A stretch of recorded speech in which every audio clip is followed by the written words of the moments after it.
Alright, see if this will work. Still no internet. What the fuck?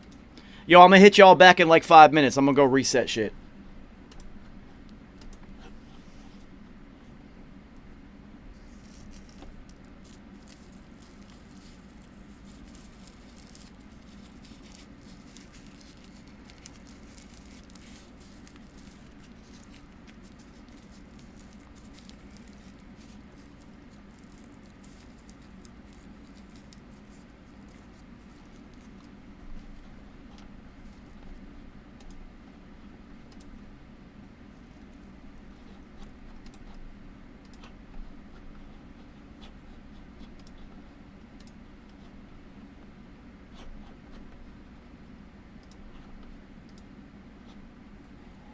Alright, seems like we're working this time, goddammit.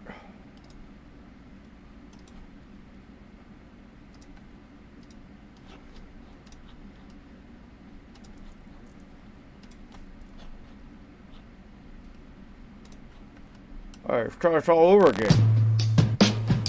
He's one of the dopest engineers in the game. The head engineer exclusively for Prodigy of Mobb Deep. 10 Prodigy of Mobb Deep albums. The Hegelian Dialectic. The Book of Revelation. It's a pleasure, man. That body of work is crazy. I mean, Joe the engineer. Now we do this shit, nigga. 333. That's a sign from the heavens. Just look up in the heavens.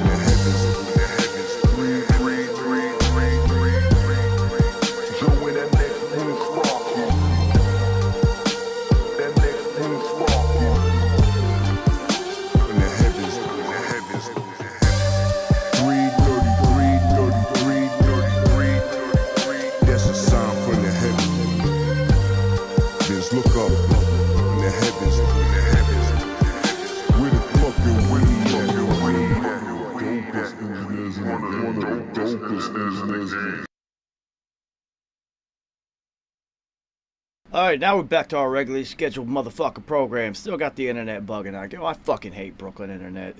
Jesus, Optimum is literally the worst internet on the goddamn planet. So, what up, everybody? It is time for Gray Matter. And I will get Roger Harper and Carrie to tap in. My apologies for the technical difficulties in the beginning of this episode.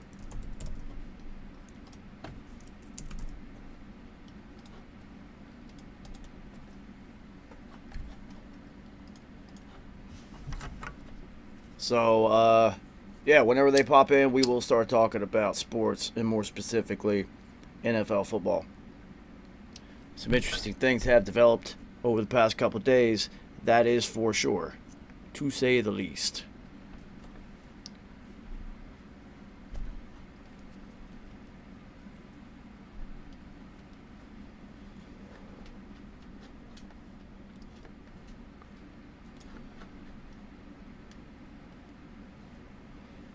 Today we are doing the Raiders.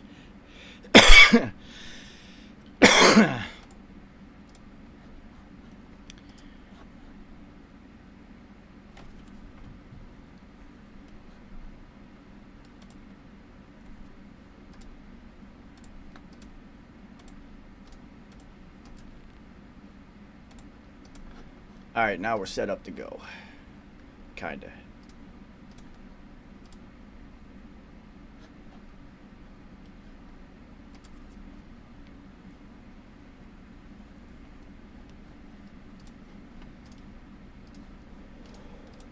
Yo, YouTube is so fucking stupid. Why would they do that? Alright.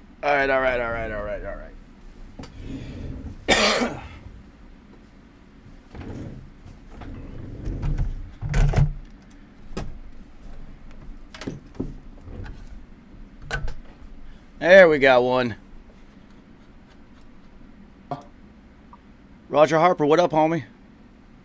What up, Joe? What's up with you, baby? I was tuned in last night, listening to you, everything. Motherfucking internet issues in Brooklyn. You know how it goes.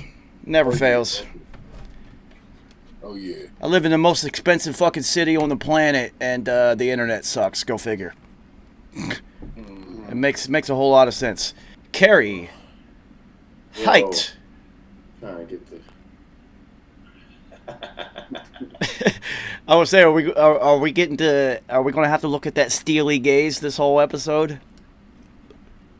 Oh, hell no. No, don't worry about it. There he is. Oh, look at that background. Oh, my man is we done upgraded. Yeah, you know what I'm saying? I was trying to work some things out, you know what I mean? Yeah, we're Step it upgrading in up. the world. Yeah, I like it. I like it. Yo, so Look how you did that. yeah, well, welcome back. You know, we skipped last week. It's all good because the universe has lined us up to do the Raiders this week of all teams with what has just happened over the last 48 hours. So before we even get into that, let's talk about what else is going on in the sports world. NBA playoffs. A little bit interesting right now. Yes, sir. Brooklyn's out of there. I'm happy. A little bit interesting. Brooklyn is gone. Well, we saw when those injuries, when Kyrie got hurt, the writing was kind of on the wall for him right there. Yeah. And Harden wasn't the James Harden that we've seen. He just wasn't. He's the Harden that we always see in the playoffs. That's who he was. But he was like diminished, and you could tell he had no explosion. He just, he was the shell of himself. Last couple years, playoffs, no Yeah. explosion. Well, Yeah. also Don't contribute. James Harden is does happen to have an off-season bad body. So if he's going to take extended time off, he looks like he gets out of shape pretty fucking quick. He'll be So tearing the club up, yeah. yeah, he does. He does like them. Hey, it's about them wings, man. The wings at them strip clubs is good, yo. Yeah. But yes. Listen. So another interesting thing, Devin Booker has emerged as a NBA superstar. Oh, yeah. Oh, he's showing it out. They finally made the playoffs, and now people are finally getting to see what he could do. Listen, that's Well, it. I contribute a lot of that. Go ahead. I contribute a lot of that to Chris Paul being the general of the team. He knows how to distribute and make things happen for other players. Chris Paul's one of my favorite players of all time and came from Wake Forest. I'm a huge Wake Forest college basketball fan, so I always loved him and what he brings to the table because every team he plays on gets better. Every single Absolutely. one. They thought he was going to the desert with the Thunder, and he took them to the playoffs and nearly advanced. So, Yeah. And DeAndre Ayton has emerged too. He's playing like a lottery pick again. Yeah, now, well, see, Dominant center. once again, Chris Paul kind of helps. Mm-hmm. I mean, it's not as important because you can have somebody else on a basketball team be that guy. But essentially, the point guard, if you are at Chris Paul's level, you are the quarterback. Your job is to make everyone better. So, put people in positions to succeed and whatnot. Now, putting people in positions not to succeed, another point guard. Okay, say it. I mean, I don't understand how in Game 7 you only take 4 shots. You have 5 points. You have a wide open dunk. You're 6'10". To dunk on Trae Young. All right, so the thought process behind that is he is struggling so much from the foul line, he didn't want to get fouled and sent to the free throw line. Mind you, this guy's would have made the dunk. yeah, he's 6'10". He's 6'10". 6'10". And athletic, so he's broken mentally. He's broken. And he refuses to shoot. Yeah, he won't shoot. Now you're playing 4-on-5 basketball. I hate that. Yeah. You're liability. I hate that. You're the second highest paid player on the team. What are you doing? What are you doing? You refuse to shoot. I can't watch it. I'm glad they're gone. I couldn't watch it. I mean, just to blow a 20-point lead the last 2 or 3 games, that's All right, so I think the more damning stat, and I don't really care about basketball anymore. Like, fuck it, Timmy D's gone. I don't care. I need another Wake Forest product to come into the league and hold it. And when Josh Howard got kicked out of the league, man, that hurt my soul. Oh yeah. That hurt my soul. Kerry knows that, man. I love Josh Howard, man. Over weed? He got kicked out the league over weed. So the real telling, which they don't even care about anymore. They don't even give a fuck. So the real telling, real damning thing is not the 5 points in the fourth quarter. It's the 0 points in 7 games over the fourth quarter. This man did not score a point in the fourth quarter the entire series. Oh, no. See, he was getting 0 points in the fourth quarter. He had 5 points for the game. That's what I meant. In the fourth quarter. So he went 4 or 5 games. 7. 0. He went 7 games. He didn't score. I saw the stat line this morning. He went 0 for whatever, and in the last 3 games, he didn't even shoot in the fourth. He just stopped shooting altogether. He's broken. They broke him mentally. Philly fans are brutal, man. He must have been listening. He must have been watching the news or reading clippings or something for him to come out and not shoot and not have no type of confidence. The dominant player he could be and the athlete that he is. I mean, that's just look at Giannis. Giannis isn't a great shooter, but you know what he does? He takes the shot. Yeah. So even if he hits 3 out of 10, he still helps his team by being aggressive. Yep. Yeah. It's ridiculous. And he got to get in the gym. He's got to put that work in. He's got to put the work in and then do it on the court. And if you miss 20, who cares? Look at what Kelly Oubre. Kelly Oubre missed almost his first 100 shots this season, but then he came along. Then he dropped the 40 piece. I mean, yeah, he just got better as the season. I love the meme. I love the shoot. God damn, the internet is bugging, but we won't power through it. Yeah, I love the memes for that. They were showing was that Road Trip movie where the skinny white lady house? She was wearing the leopard unprint, and he holds them up, and they're like, "Damn, did you kill a cheetah?" Yeah. Yeah, they were showing that meme saying Kelly Oubre when he gets back to Atlanta. I was just like, "You're damn right." At that end, Trae Young has positioned himself as the next level superstar also, which I actually went and saw Trae Young play in college when Oklahoma went to Morgantown. I looked at my brother and godson and said, "We're going to this game. We got to go see this kid in person." WVU put it on Oklahoma, but he was pulling from 40 feet like it was nothing. Yeah, but Javon Carter was locking him down. Well, that's what I'm saying. WVU put it on him because they did have the best defensive player in basketball who happened to be guarding him. So, Yep. And Trae was a freshman. Javon Carter was a senior. You know, he just kind of bullied him. Yeah, and Javon Carter looked like a grown man since he was a freshman. His hairline was all the way back here. Seriously. Hell of a defender, though, and he's starting to get some run in the league. He's starting to show up a little bit this past season. Yes. So good for him. He's with the Suns. Yeah. Great. He gets to learn from Chris Paul. And he's a better defender than Chris Paul is, that's for sure. This motherfucking all right. So, what else has happened in the playoffs? There was something else that I wanted to talk about. I'm basically can tell you right now. KD. Oh, yeah, KD was the other one. So, KD, pretty much the best basketball player on the planet. He wanted to hit that 3. Of course he did. If he just would have stepped back just an inch, that was game time.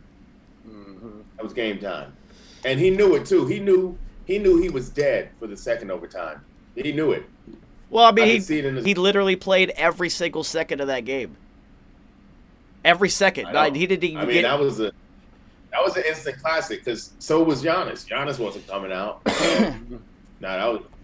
And then Drew Holiday was having a terrible game. Then all of a sudden in the fourth, he came to life. But you know why? He kept shooting. Yeah, sometimes you got to shoot yourself back into. Yeah, he got tired too at the end of the game, Durant. Yeah. Mm-hmm. Well, when you're carrying a team by yourself. And, the other team knows that Kevin Durant is the offensive focus. So he's going to have to, there's a lot of movement. He's going to have a lot of physicality, people pushing him around because I don't care. He might be 9 feet tall. He is only 150 pounds. So he does get pushed around. And being that tall and that thin, he has absolutely no leverage whatsoever. I mean, Wick. and I know he had a crazy game, but I was kind of saying I wouldn't have been mad if Harden got the last shot. I mean, he's been a closer before. Yeah, he probably would have made it. He ain't been taking those shots. Right, he wasn't as gassed as KD. Exactly. Yeah, but you know, after you carry a team on your back for the entire game, that you're taking that last shot. To take that, you just earned it. What they released a quote from Kobe, that's coming out in a book, where somebody had asked him, why he doesn't get some of his teammates involved. And he said because they come into practice 10 minutes before practice, and the second practice is over, they go home. They don't respect the work. So why should I respect them? Oh, yeah.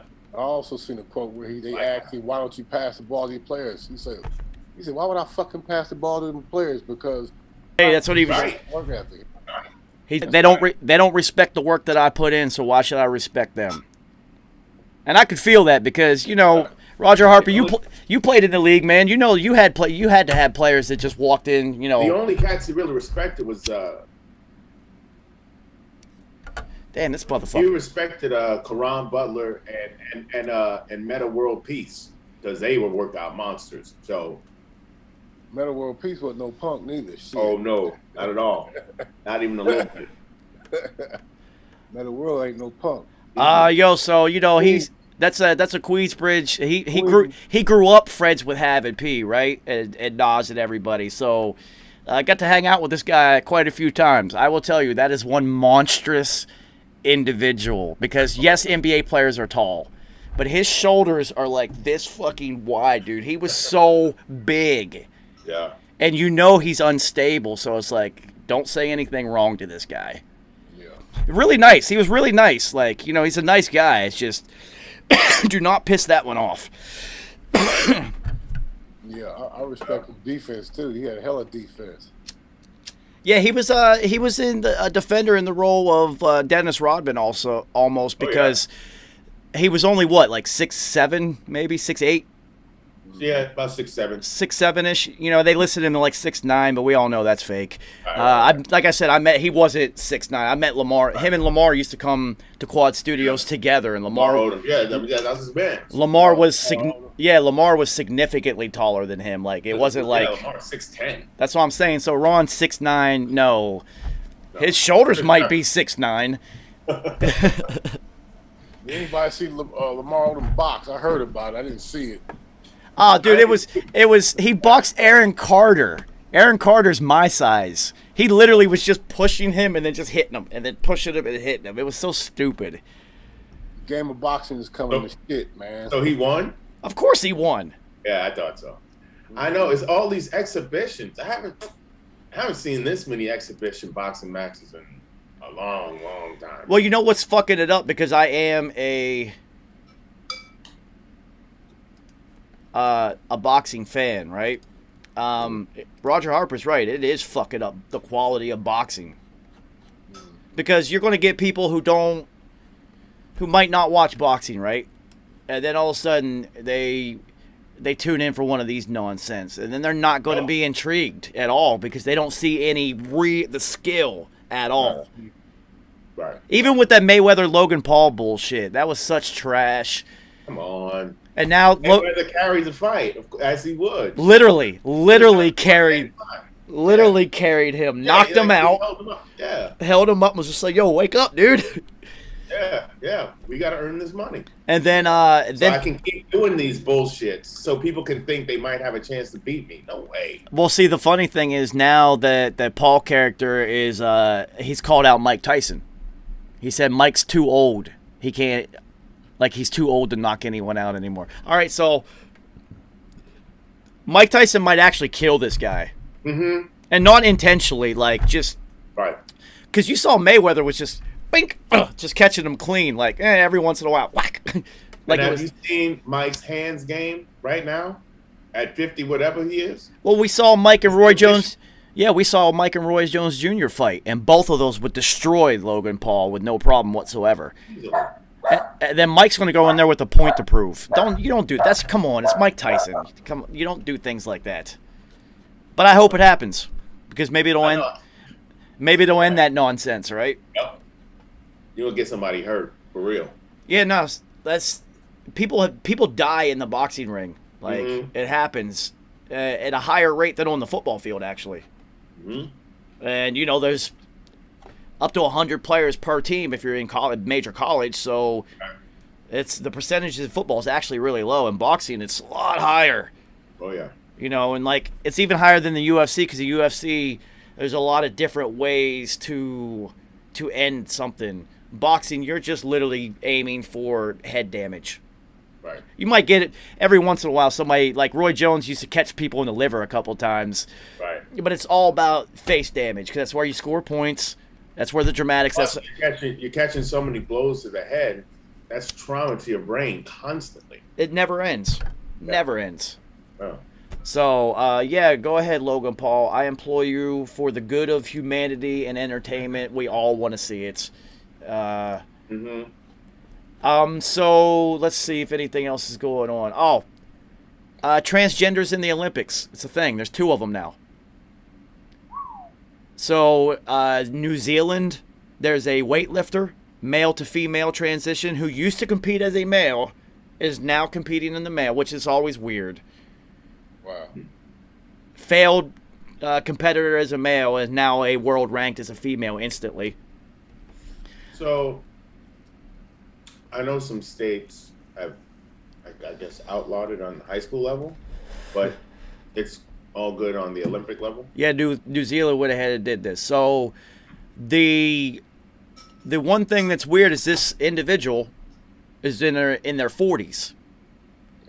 The person that they replaced on New Zealand's team is a 21-year-old power lifter. This would have been her first Olympics. Probably good to get Olympic experience to a younger one and whatnot, and compete on the competitive instead of trying to just be the most woke by sending a transgender weightlifter to the Olympics to be the first one because you get all the headlines. So America has one too, BMX rider, because BMX is an Olympic sport now. It's an Olympic sport now? Yes. So is skateboarding. So that's X Games. Yeah, I know. So on the BMX side, it's a female to male transition who still competes with the females, even though they now identify as a male. I'm not sure how this works. I guess it's an ever-evolving thing. I'm a little bit confused.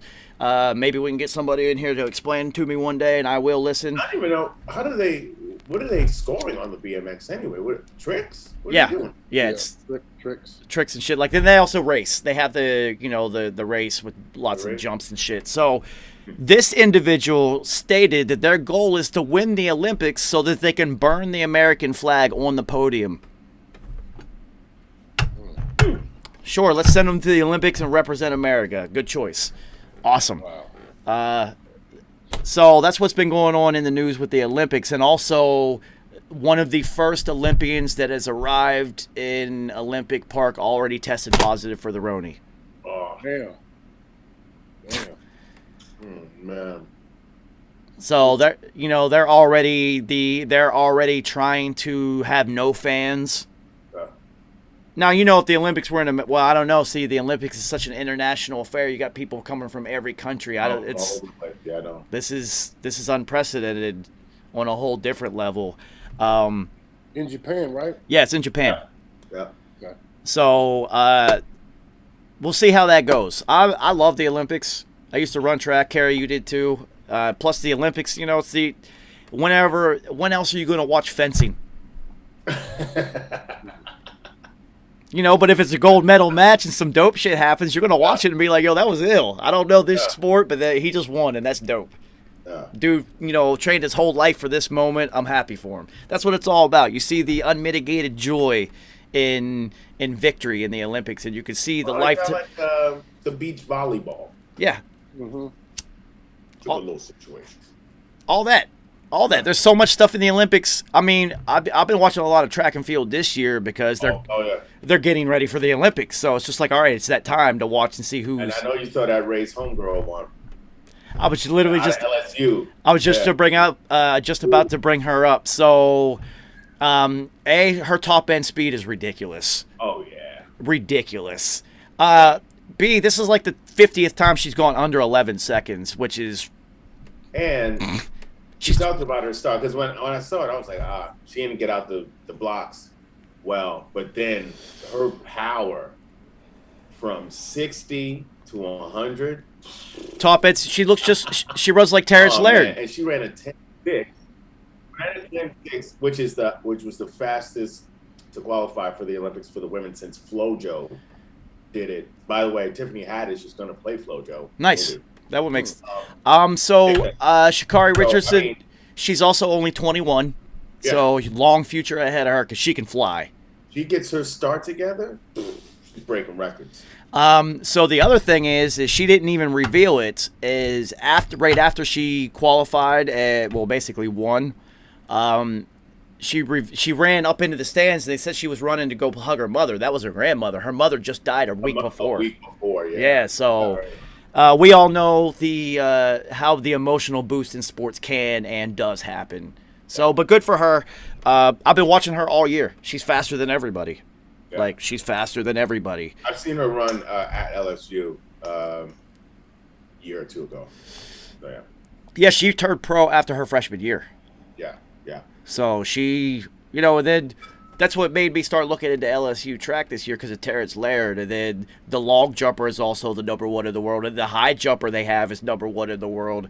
And then their 400-meter hurdle guy is number one in the world. And they're all in college. I'm just like, well, how do they lose any fucking meet ever? Seriously. And then Terrence Laird is ranked number one in the world at the 200, which is normally like in the 400. That's between them, USC, Georgia. North Carolina A&T is apparently North Carolina A&T is a track powerhouse because they were their best is the 4x4. Yeah, they were getting busy, man. So I always watch track leading up to the Olympics. I just like to see what times people are putting up. There are records being broken left and right. American just broke the shot put record that had stood for 31 years, and he broke it by 9 inches. Like whoa, dude! As soon as he threw it, he knew it. Like he literally knew it. The second he let it go, he turned to the camera as it's in the air and was like, "That was it." Like he knew it. 31-year-old record. He knew it because he had just broken the indoor record like 3 weeks earlier, had obliterated it. So he was like, "Yeah, it's coming." Yeah. And at that point, it's just muscle memory, and you know what it feels like. Even when you long jump, when I long jump, I knew when I was up there. I knew when I was getting out there. Oh yeah, man! I only long jumped my freshman and sophomore year, but I can guarantee you, I knew every single one that was over 20. Oh, that's it. You know it in the air. Like, yep, I got it. Yep. You feel it. Dude, I play a lot of golf. You know it the second you get it, that's it. Start walking towards it. Don't even have to watch. I got this. So you're playing football and you're quarterbacking and you throw a pass and you know it. You know you threw a perfect pass. Like, that's in there. Well, I mean, long ball. It was funny. I was just thinking about this the other day. I knew basically every time that I was scored, I knew it was coming in high school. Yeah. Like, all right, it's West Virginia. It's a running offense. This is Calvin Johnson time. I'm only getting the ball 2 to 3 times a game.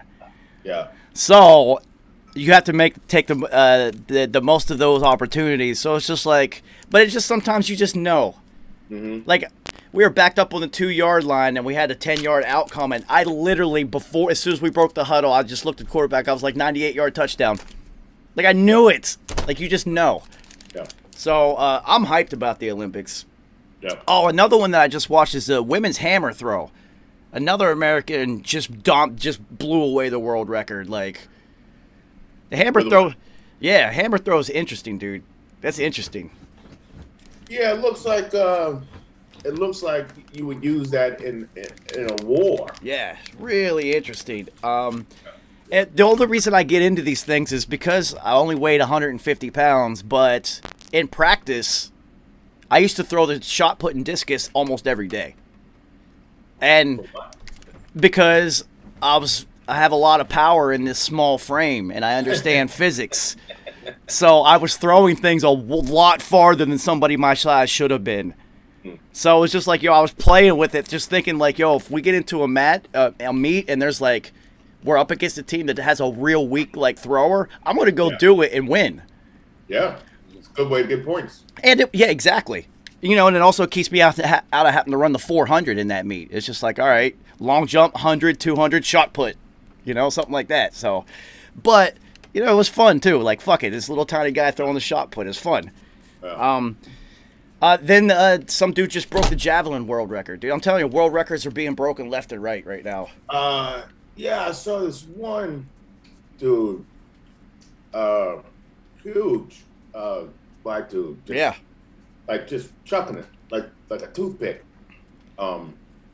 Did he break it? Yeah. Was he one? Would have been Michael Vick would have been dope at that. Well, yeah, because I saw some bloopers where. Have you seen it where it caught the official? Yes. Wasn't paying attention, he like yanked it out real quick. Yeah. He didn't even go down either. He did. Yeah. Just like, get out of here. Get out of here. It's not my first time. Not want to get hit with a javelin. Yeah, so I'm hyped about the Olympics. It will be fun. A lot of NBA players are turning down the Olympics. The older ones are. I saw an interesting name came up, though. Chris Middleton said he will go. Chris Middleton's going, but there's an older player that is going. And I was surprised that he was on the team. It's not coming to me right now. It'll come. Well, some of the older players are like, nah, I've been there, done that, Who's even coaching now? Who's coaching it? Did Coach K retire from Team USA too? Coach K retired. Yep. The last one was his last one. Wasn't it Jerry Colangelo? Wasn't he underneath of him? No, he was the one who put it together. He put it together. So It might be. Was it D'Antonio? Was it D'Antoni? That's what I'm thinking. I think that's I knew. Yeah, I think it might be him, but I don't know. And it's interesting to have a bunch of the bigger players not opt in because Olympic basketball was not a cakewalk by any means. No, not anymore. Because these international teams are loaded with Team 92. Oh yeah. So Argentina's good. Spain is always good. Well, you get embarrassed. Well, Jokic said he is not playing for Serbia. Really? Yeah, he's not going to. So he's just not going to do it. Yeah, so I mean, you gotta look at also, Kerry. It's the star players who just made deep playoff runs are like, I'm good, because they literally also had to play last season, take a month off, 3 weeks. They took 3 goddamn weeks off and then started another season. So I can understand it. And then all this time, LeBron been playing the Monstars, the whole time, man. He got animated miles on those legs. He does. I mean, you better ask Carmelo Anthony. He'll go back for an 18th time. He's on the list. There's a whole bunch of cats on the list. If I was Carmelo, I would go. Greg Popovich. Greg. Okay, Pop. I would. Yeah. Pop makes sense as a coach. Okay. That makes sense. They got Steve Kerr. Okay, so they got a good coaching staff because Pop is universally respected, and he is essentially the Bill Belichick of basketball. So that makes sense. If I was Carmelo, I would 100% go because you will be the team leader. You will be the captain. This can solidify your Hall of Fame resume even more by getting another one. And if you remember the last Olympics, Carmelo was the motherfucking dude in the Olympics. It wasn't LeBron and everybody. He was hitting 3 after 3. Yeah. He was raining threes. Yeah. Carmelo was getting busy. There's a bunch of old names on here too, Kerry. Yeah, read them to me, Roger. Harrison Barnes, LaMarcus Aldridge. Yeah. LaMarcus Aldridge's not going to go. He had to quit basketball because it was hard. This is just a list of guys that are trying to make it. Oh, right. I mean, they got about 30 guys on this list. I don't have them exactly, but, old guys like, Blake Griffin's on it. Yeah, Blake Griffin. Come on, man. Yeah. There's about some young guys. Dwight Howard's ass on there. Yeah. So, Well, you know Anthony Davis isn't going to go because he's too fragile anyway. He's already banged up. I mean, if I was the Lakers, I would have him not go for sure. Well, I know who I'm telling to go. Zion better strap it up for Team USA. Sure. Hey, you're 19 years old, kid. You can handle it. And you're like, go be an international star. Let the world go see you dunk. Oh, yeah. Like, let them see you how much of a freak you are. Oh, I'm sure they've seen it on YouTube. Oh, of course they have. After years. Yeah. Yeah, but now you'll get to see his basketball acuity though, because his background as a point guard served him extremely well because he can really play. And Stan Van Gundy used him the right way. Yeah, he can really, really play the game, and he's not just a physical freak. This is a once in a generation thing. It's like when LeBron came in, physical freak. They have to treat him like a LeBron and just surround him with shooters. Let him handle the rock. I mean, you still got Brandon Ingram, who silky smooth game, like his game. Lonzo Ball is, people are not really talking about it, but he's become a much better shooter. Well, he was always a good point guard, though. Yeah, but I mean, even his shot has gotten better. Yeah. People were like bashing Ball because he was supposed to be the next, great point guard of LA. But look at his growth and look at Ben Simmons' growth. Just look at Ben Simmons. There is no growth. There's been none. So you can't call Lonzo Ball a bust. And then on top of that, his younger brother comes in and wins Rookie of the Year. Easily. And he can really, really play. Because once he got taller, he really... And the father always said that LaMelo was the best out of all of them. His IQ's off the chart. His IQ's off the chart. Well, he also got really big. Like, he's the youngest, so he was smaller than everyone. But, he just didn't... You looked at Lonzo and then the middle one. What's the middle one's name? Does anybody even know that one?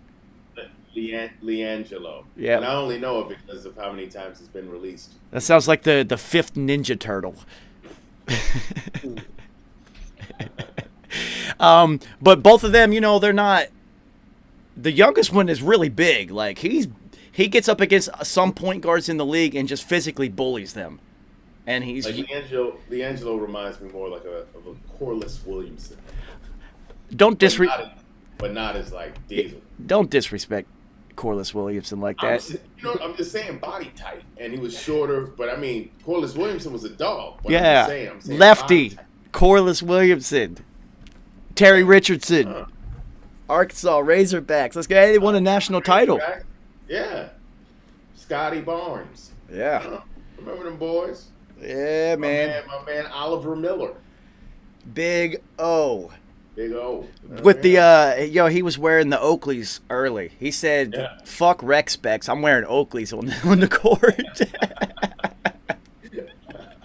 I respect it though, man. You got to respect it. Man, he got busy. I mean, if he didn't love food so much, and didn't eat himself out the league, he would have had a nice little career. Yeah, he could play. He had a soft touch. Yeah. Him and Bryant Reeves, both of them just couldn't stay thin. Big country, yeah. Big country. You can't teach that kind of size. Yeah. It was always funny to see big country go up against Eric Montrose. You know what I mean? You remember when Big Country, Oklahoma State, in the Final Four of the exhibition thing, they were warming up and he fucking shattered the glass. Oh, yeah. Remember they used to do that? They had an exhibition of the four teams. Like it was you remember Midnight Madness? Midnight Madness. Oh, Midnight Madness is fun though. Yeah, I know, but they had it for the Final Four. Yeah. That didn't last too long either, because fucking Big Country shattered the backboard, ruined the whole festivities. I'm saying Midnight Madness used to be it. We used to hit the court. You know what I'm saying? Everybody was up and shit came through. It was a nice little situation. Yeah, unless you were a player on the team, it's just like we really got to go do this practice live at midnight. They were hooking us up, so yeah. All right, so let me see if there's anything else going on. Oh, Home Run Derby is coming up soon, and it's in Denver, Colorado. This should be fucking fun. They are going to be launching balls out of the stratosphere. Oh yeah, I wonder if my man Pete Alonso is in. Probably he is since he's entered the league, he is leading the league in home runs. Ohtani is the first one to confirm. Ohtani's in it. That's right. And that's fucking dope because he said, "Yo, I'm the best player in the world, and yes, I'm going to go hit home runs." Yep. The big stars are kind of hesitant because it's traditionally the home run derby, not to everybody, but it has fucked up some people's swings. Sure. They get into the second half of the season and they keep taking chops up, but that's what baseball is now. Yeah. So why not if you're a big name player? But also, dude, it's the home run derby. It's baseball. Give them $1 million if they win. Sure. Give them $1 million. Give $1 million to charity in their name. Make it worth it.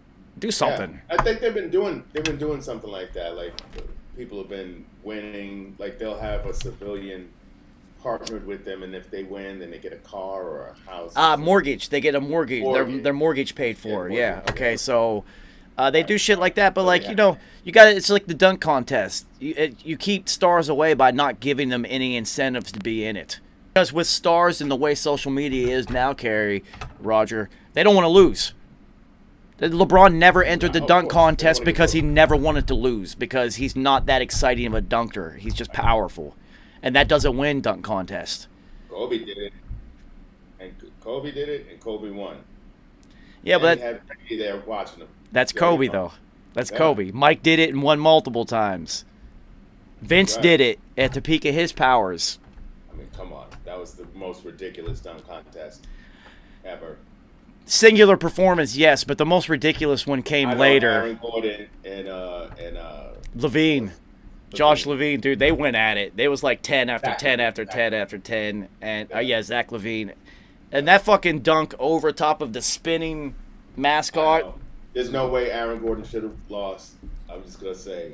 He got robbed. He got robbed twice. Yeah, he did. He got robbed. Well, you have to think about, you always want to see something you've never seen before. And no one has, come on, the mascot is spinning on a fucking hoverboard.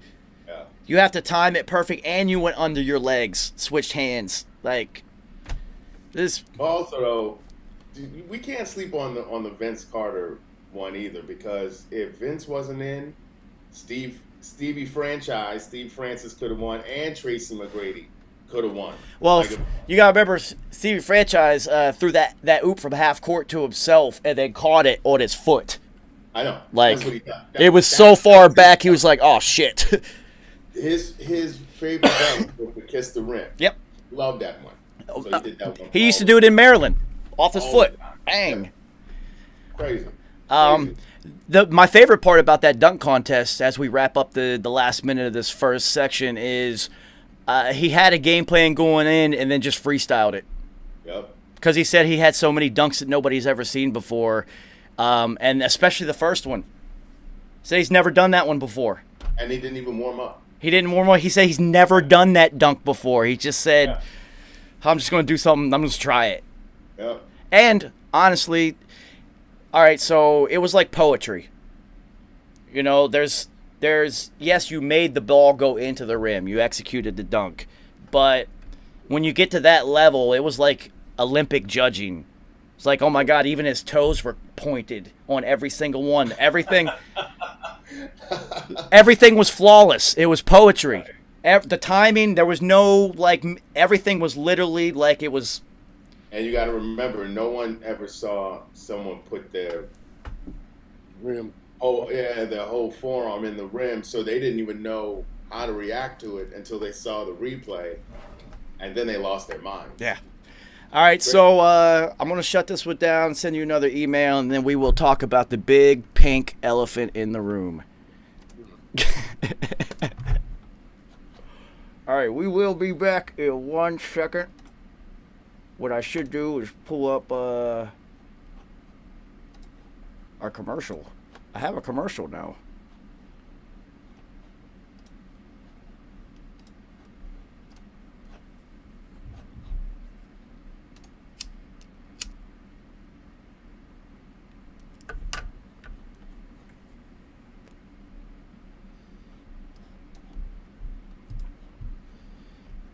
where did I put it?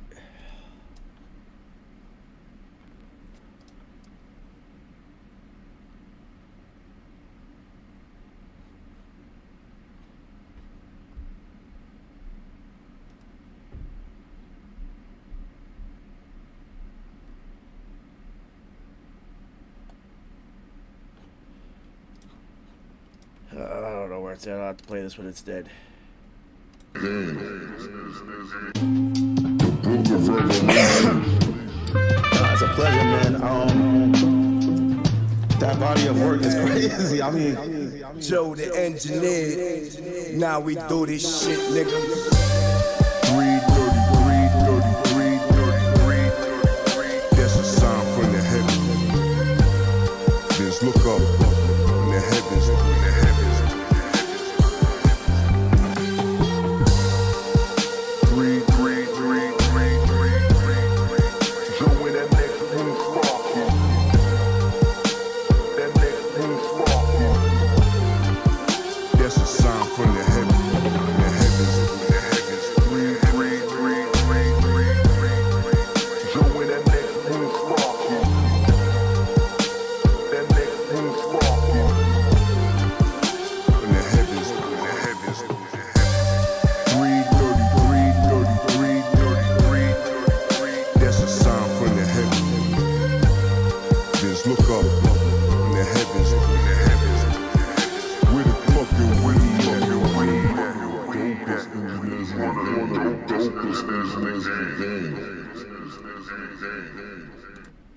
The weed is going into my goddamn lungs. That's where it's at.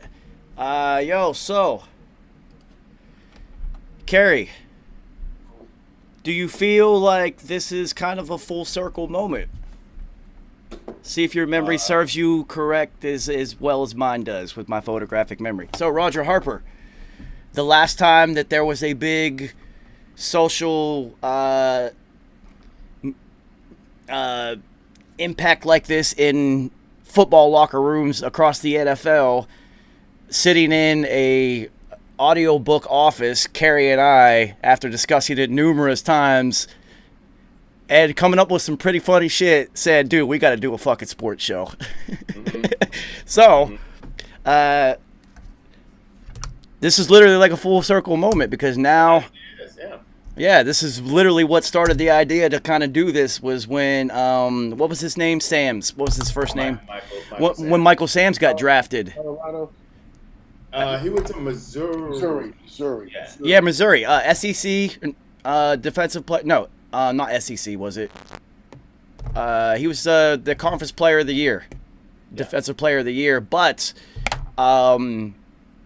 this is one of those players that his skill set did not transition into the NFL at all.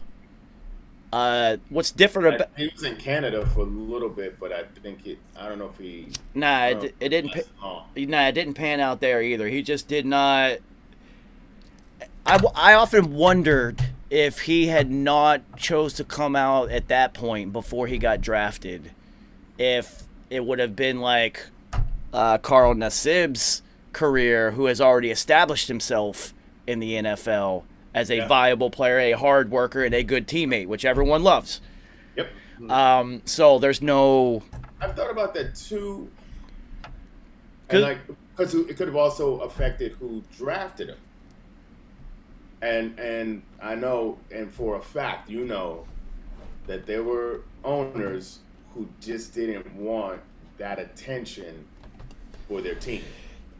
But if they didn't know, and then he got the contract, got an opportunity, and performed, and then said it, could have been a whole nother situation. He may have had a different career. Exactly. They had a career. Well, also, so two factors in the Michael Sam scenario. There were rumors, and I don't know if it was confirmed, that he came out when he did because someone had told him that if he does it, then they're going to expose it anyway. So he got ahead of the story and kind of had to. And then the other side is the response from the media that time versus what's about to happen now. It's going to be completely different. If you remember, the whole derailed. First of all, he gets drafted 7th round. They have film cameras in his house. They don't do that for 7th round picks. I know. And then They just filmed him and his boyfriend, and which it was probably orchestrated. A producer probably sat there and told them, "Now make out, like kiss each other," for like in real time, like 10 seconds, which is a lot to have people watching you during an NFL draft. And then, Kerry, I know you remember this one because we discussed this with him. Like, you remember that ESPN reporter? I don't remember which team it was for. I mean, which players they asked, but they interviewed one of his teammates, and the first question that she asked is what it was like to take showers with him in the locker room now. And even like the guy literally looked at it, was like, "Are you serious?" and just walked away. And it was just like, see, this is what that brought to the locker room and to the team. And if you're not putting anything into the on-field product and to the team's success, it's not worth it. But this is what They probably wanted to avoid that, like you said, with teams, but now this day and age, like right now, it's different now. Yeah, he could get away with that, and like you said, Kerry, probably would have had maybe a decent career or an opportunity. This day and age, like today. I mean, and Carl's teammates or the Raiders organization, they're all behind him and supporting him. I mean, Roger Goodell said something. Yeah, it's just different. I mean, and what he said, he was like, I just wanted to get to a point where I don't have to post something like it's like a coming out post and this is just regular. And I was like, yeah, he was a private person. So I'm thinking like, you wouldn't even talk about this regularly. But again, it could be another situation. If he just felt it on his heart to do it, cool. Or was he being pressured because someone found out and he wanted to be able to tell his own truth and not it like be a rumor and come out? I mean, good on him. Yeah. Glad he gets to just live his truth now. Like, do your thing, and keep balling. Yeah, you know what I mean? Keep playing. See, here's the funny thing. So, Kerry, we're both in the entertainment industry, have been our entire careers. So, when this topic would come up about possibly, like, because everybody has had a gay teammate, you just didn't know it. Oh, for sure. Mm-hmm. Like, it's been guaranteed. So, when the topic would come up, all my gay friends and coworkers and whatnot would always laugh and be like, it's funny because they think that like the gay teammate is in like the shower like it's a meat market. Yeah, like lurking. Like lurking and period and shit. And they're like, what they don't understand is that gay dude, like 99% of them, probably 100 of them, are not on up to that gay man's standards. Like they wouldn't even look at them. Right, exactly. You don't have a shot with them, and that's the funny part. Exactly. Right. So, but dude, it's 2021. Honestly, I don't think anybody in the NFL, unless you're like just a bigoted, racist, horrible human being who was just raised that way, which there are still some of those left, and there always will be. I don't think anybody fucking cares if you could play. Like, are we gonna win? Right. Like, I get paid more when we win. Like, exactly. Like, I like to be successful. Yeah. All right, so tell me what. Yeah, exactly. So Roger Harper, our NFL vet, how was this discussed during your era? Well, it was probably a secret more than anything. There was rumors of some Dallas Cowboys. I ain't gonna say out loud, but it was more of just talked amongst personal. You close with a guy. You would say, you would say, you knew who was swinging. You know what I'm saying? Mm. I mean, I got stories I'll tell you when I see you guys in September. This was a serious story. I mean, serious shit. Damn. Yeah, I got to talk to Nice. I haven't seen him since we decided we're going to go to this game. So I want to know how many tickets I got to grab because I'm going to get them ASAP as soon as I get a confirmation from Nice. Because the dope thing is, Nice also has the exotic car rental company. Oh. So I imagine that we will be traveling to MetLife Stadium in some sort of style. Just why the fuck not? Yeah, the guy can play. The funny thing, I texted Kerry, and I'm a very pragmatic individual. I like to see things how they are because this is the truth of it. He's not getting cut anytime soon from the Raiders. It would be such a PR nightmare. It would be impossible. Plus, he just signed. He just signed, and he can really play. Kerry texted me the stats. I was like, "Yo, can he play?" Because I don't watch the fucking Raiders. I don't watch the Raiders. I was like, "Can he play?" And Kerry's 28 and a half sacks in, what was it, 3 years? It was 20.5. 20 point. Like 5 seasons, because he's played with the Browns and another team. I can't remember the other team right now. And now the Raiders. So I mean, the Raiders just signed him to a 3-year, 40, 50 plus million. And I also saw a video where, as a rookie, a younger player, he was teaching finance to some of his teammates and whatnot. So clearly, he's very smart too. Also, he was like Player of the Year. Player of the Year at Penn State. I mean, no slouch. Yeah. No slouch. He can really play, so good for him. Whatever.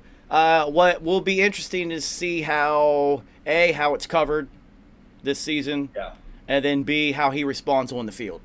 Sure. How his play. I mean, and also it's because the Raiders, the way their defense is constructed right now, they have 100 safeties, and I don't know if we can name one linebacker. I can't. Or outside of Carl Nassib because Trey Hendricks left, right? So who else is on the line? I don't know. So I don't know. They do are safety loaded. I don't know if they're going to play 6 safeties at once. It seems like it. That would be interesting. I mean, they got some stout safeties. I mean, really good safeties. So you don't get all those safeties of that high caliber talent to just sit them. So you got to play them. So it's going to be interesting what kind of defensive scheme they come up with. So the last note on Carl Nassib that I wanted to bring up, outpouring of fan support, already #1 jersey sales in the NFL, supplanting Tebow. The irony is palpable. Yes. I know you would like that one. It is palpable in that. I like it. In the last 24 hours, him coming out at Jersey. Wow. Another couple more things before we get into tearing down the Raiders as a team and seeing how we could fix them. Vikings rookie got shot 4 times. What? Yeah. His name's Twyman. Oh, that's sad. It wasn't my man Mon. No, he got shot for. He's going to recover, but you know.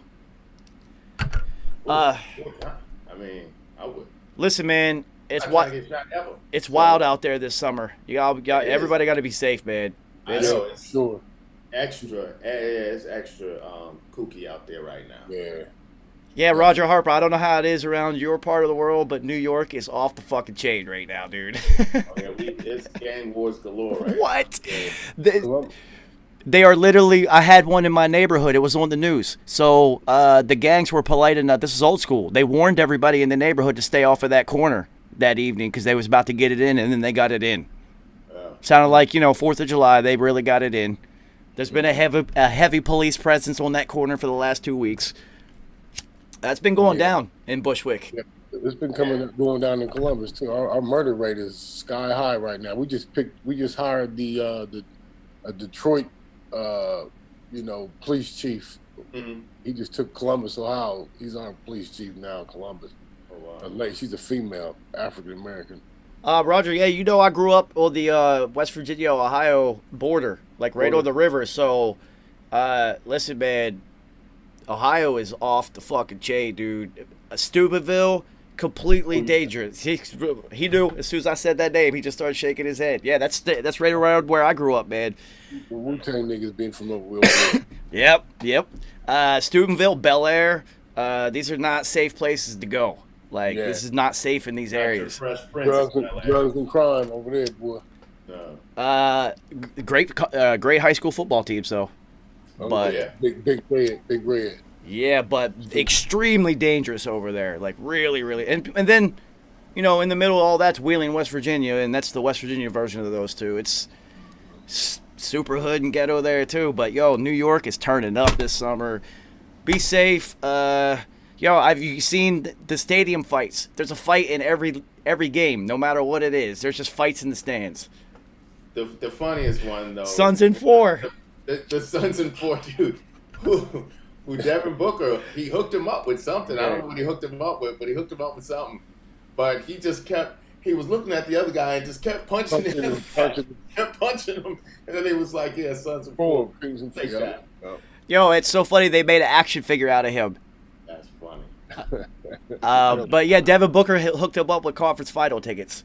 Oh, nice. And then he got reprimanded for doing so because now they're like, now you're going to encourage other people to do shit like this. Yeah. I know he should have kept it on the low, but I like that energy though. Well, it's funny the Suns had to release a statement because this is they've had multiple fights in their arena. First of all, that Nuggets dude swung on him. So well, a Clippers fan started a fight too and got his ass beat in that arena. So it's just like you asked for the smoke, you got it. I mean, it is hot in Phoenix right now, people. Like real hot. But yo, in every stadium, it looks like soccer games everywhere. There's just hooligans. Well, people been cooped up for a while. That's exactly what it is. Yeah. Speaking of being cooped up for a while, you see like how I did this? We're becoming a real TV show. Frank Clark arrested with an Uzi in his car. Yeah, Kerry said again because this is the second time in like I can't get weeks. It together. I mean, in Michigan, it was problems. Seattle, problems. Now Chiefs, problems. So Kerry, this happened in L.A. With an Uzi. Those are Fed charges. He's going to jail.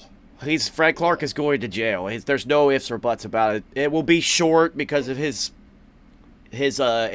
resources per se, but there's no way he doesn't go after because this is the second time in weeks, literally. Like he just got arrested for having a gun, and he had an Uzi in his Lambo truck in L.A. Now there's a song by somebody that says I got a Uzi in the Lambo, and they started playing that song in the background of the video of him getting arrested and shit, which is hilarious. The internet is undefeated. What is it? Listen to that song and shit and decide to do that. That's what these young kids is doing. Listen to that bullshit. They do that shit. Yo, that shit is crazy. But yeah, he had a Uzi. Son had Uzi in the car, not just a gun. Son had a Uzi. I know that's a whole nother situation. I mean, I don't know what's gonna take for these cats to learn. I don't. Now here's the funny thing, Kerry. He security. He does have security. It just wasn't with. What did he have an Uzi for?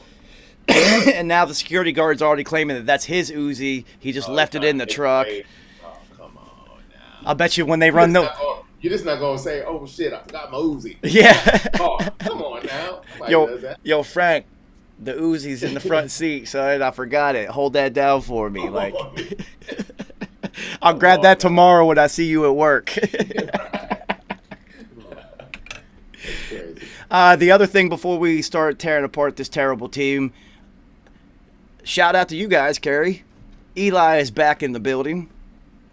I like it. Yeah, brought him back as a fan engagement and something else. Something else. It's just Giants fans love Eli. We love him. We love Eli. So it's great. It's great. I mean, we need it. We need some goodwill. Well, the reason I'm bringing it up, and it is well deserved, they are officially retiring his number and putting him in the Ring of Honor, which he deserves both of those, 100%. Absolutely. You will go down in Giants history, Eli. No, I've always said it. You cannot tell the story of this era of the NFL without him. Absolutely. So that meets my requirement. You are in, it's the Hall of Fame, not the Hall of the best football players. It's the Hall of Fame. There are some players who are infamous. Sure. And they also deserve to be in there. And his fame also came with winning 2 fucking Super Bowls and 2 Super Bowl MVPs. So that's enough of a hardware legacy to get you in also. So he'll get in. Good for him. Couple legendary pass completions, passes. Yeah, ultra legendary, and also against, the Goliath of Goliaths. Absolutely. Twice, which is, whatever. So yeah, I'm also happy to announce, guys. I'm back to being a Patriots fan. Well, we should have known this because I'm definitely going to it's still Tom all day, but he already achieved the objective of doing it without Bill. So all right, you did it. Now, all right, so let's go back to putting on the cloak and becoming. I got to put on my stormtrooper armor again. Yeah. So super hyped about that. Yeah, he already achieved it. I was sitting there thinking about this earlier today. I was just like, he's already done it. All right, let's go back to the hoodie. Then now let's go get the hoodie. Go get another one, which will be hilarious. That would be hilarious. That would be funny, but I mean, looking at this situation now with Cam, I don't know, not looking good. Nah, he's not gonna last the season. You kidding me? Not looking We're good. back to Patriots Nation. I will tell you, it's not gonna happen. I would not be surprised if Mac Jones was not in by week 4, maybe even earlier. What you're seeing now, you're seeing more journalists go interview Mac Jones, and he's popping up in all the interviews now. So it's kind of me a clear indicator that they're pushing for him to get that starting role a lot sooner. Well, you know how tight-lipped the Patriots are, so you're not going to know about any performances in camp.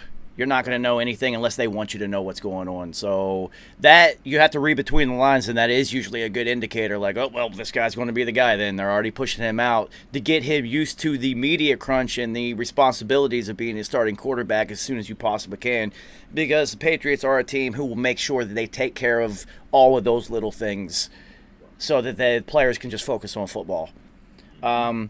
Will be interesting. So, yeah, good for Eli.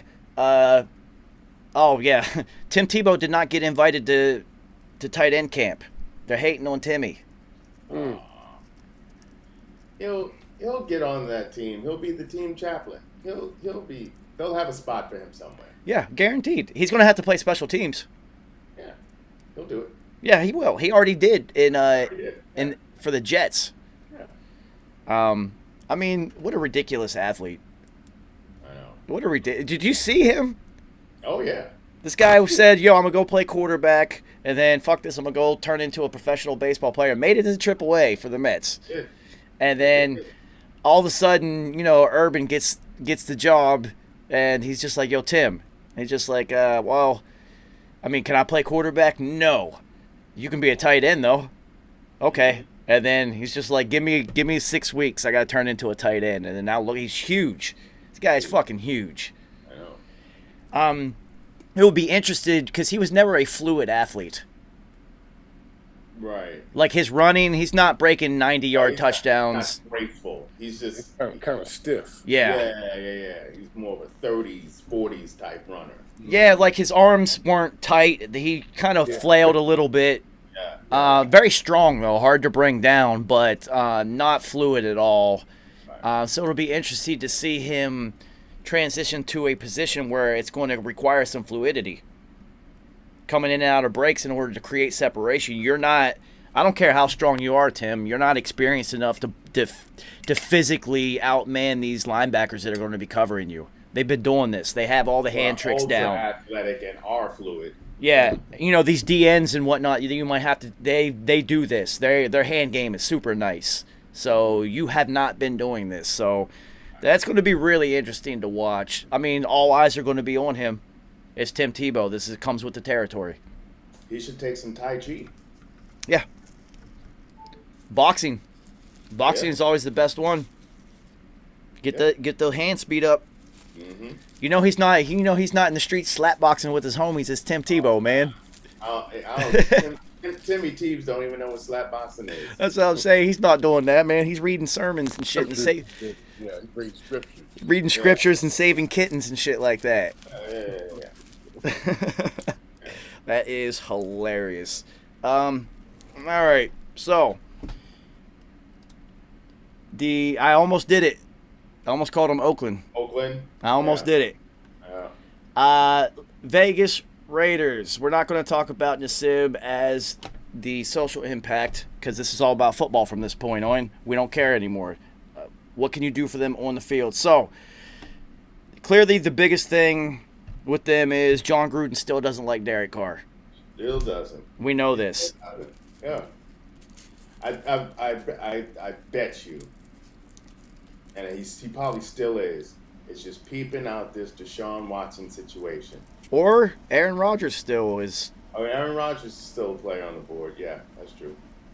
But I'm telling you, he's been peeping that for a while now. Aaron Rodgers was the newer wild card, but Deshaun Watson was there from jump. So, and I bet you Gruden's been trying to figure out how he can line that up. Well, Deshaun Watson was posting videos of him throwing and is active on social media again. So, again, reading between the lines, legally he would be advised to not do any of that unless it was orchestrated. So, that's probably a good sign for him.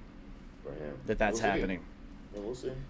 Well, it's more of a good sign than it is a bad sign that's happening. That's for sure. Let's see.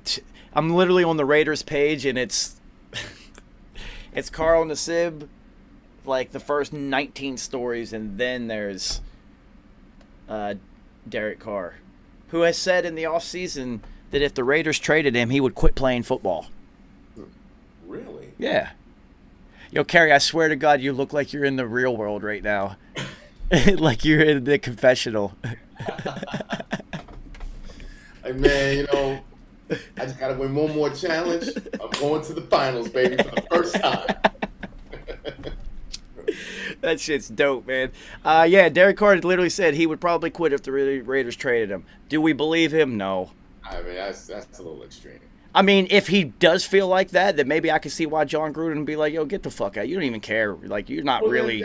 Because then it makes me seem like you're not really about the game. Yeah, that's what I'm saying. So now I can see why people don't like you as a quarterback, because being a quarterback requires so much more than physically being able to throw the football. So we all know he's a good thrower of the football, but, how many times can you go 8-8? Well, they're not. So let's get into the other thing about these Raiders teams.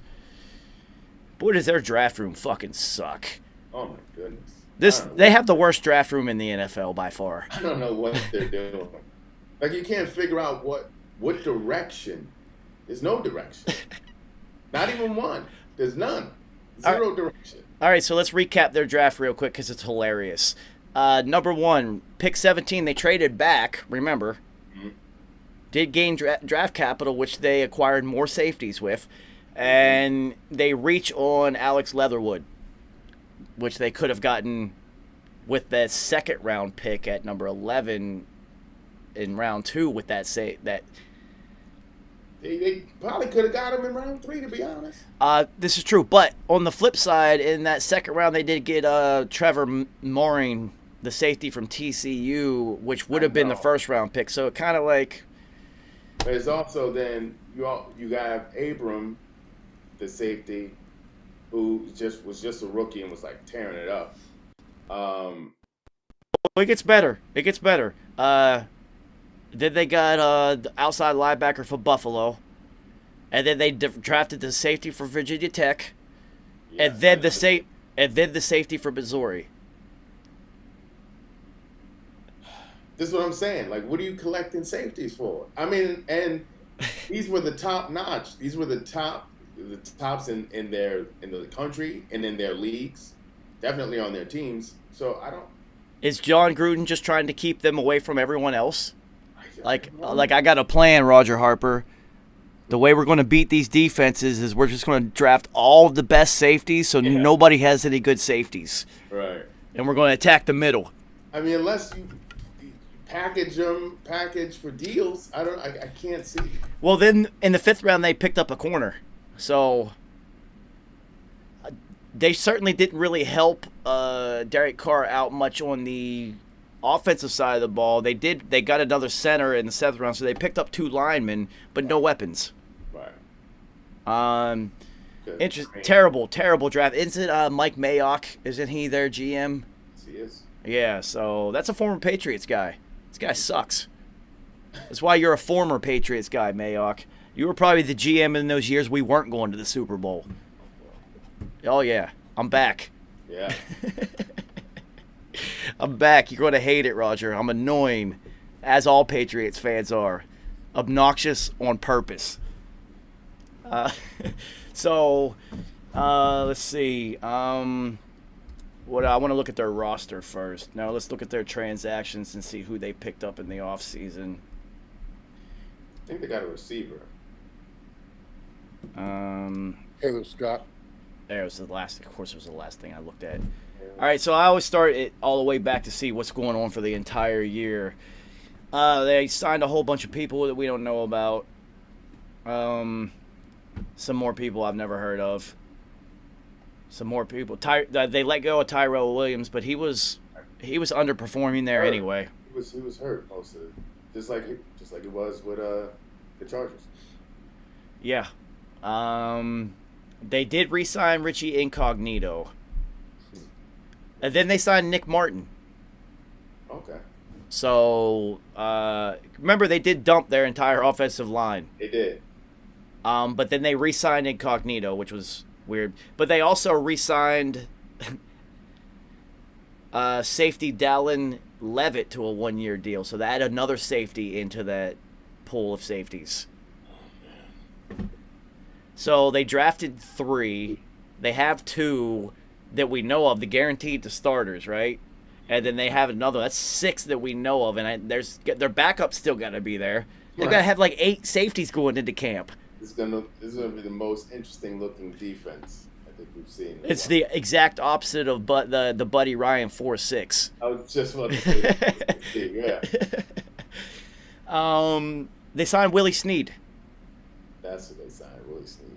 Yeah. Yeah. So, and then they signed Colton Miller. So that's they completely they just got rid of their offensive line and then revamped it. They're not the only ones. Kansas City did the exact same thing. Sure. They got better on the line. KC did. Yeah, 100%. They needed to. Yeah. They also signed Casey Hayward. Gee, they have a million DBs on this team. Yeah. I mean, it's like they're only gonna play Kansas City. You know what I mean? That's Gruden. That's his thinking. We got to beat the Chiefs. Mm-hmm. We got to beat the Chiefs. Oh man, it's like college football. It's like how Harbaugh can't beat Ohio State, man. Yep. Oh, Gruden, you suck. I never liked him as a coach anyway because he was handed a Super Bowl victory. Taking everybody's titles. Yeah, it was just given to him. Like here's Tony Dungy's team. Oh yeah. Go win that. Against your former team, the team you just left, so you know all their plays. You know everything about them. The coach you took over, Callahan, didn't change the plays. Nope. Bill Callahan didn't change them. Terrible. Oh my God. All right, let's see. Who else? They signed a ton of fucking people. Jesus. Yeah. There's so many people I've never heard of. They signed another safety, Tyree Gillespie. They released Tajay Sharp. I wonder why. It's a good receiver. Yeah. Interesting. And they need good receivers. Yeah, that's what I'm saying. That's odd.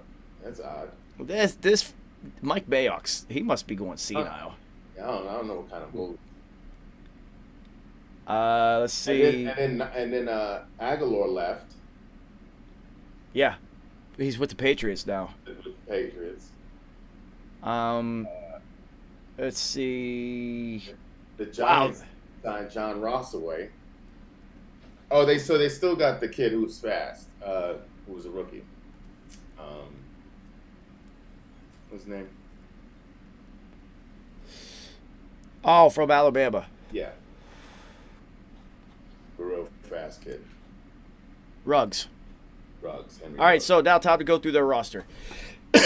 Derek Carr, Marcus Mariota. Marcus Mariota, when given a chance last year, did not give any reason to not give him a look, but we also don't see what happens in practice because he gives them more mobility but less accuracy throwing the ball. And they don't have very good receivers, so you kind of need to be accurate. Yeah. Yeah. Running back, though, Josh Jacobs. Really good. Yeah, and then they picked up Kenyon Drake. And then they also have Theo Riddick is also in their running back room. Still He in the already league. a third down, great down Yeah. back, catch out the backfield.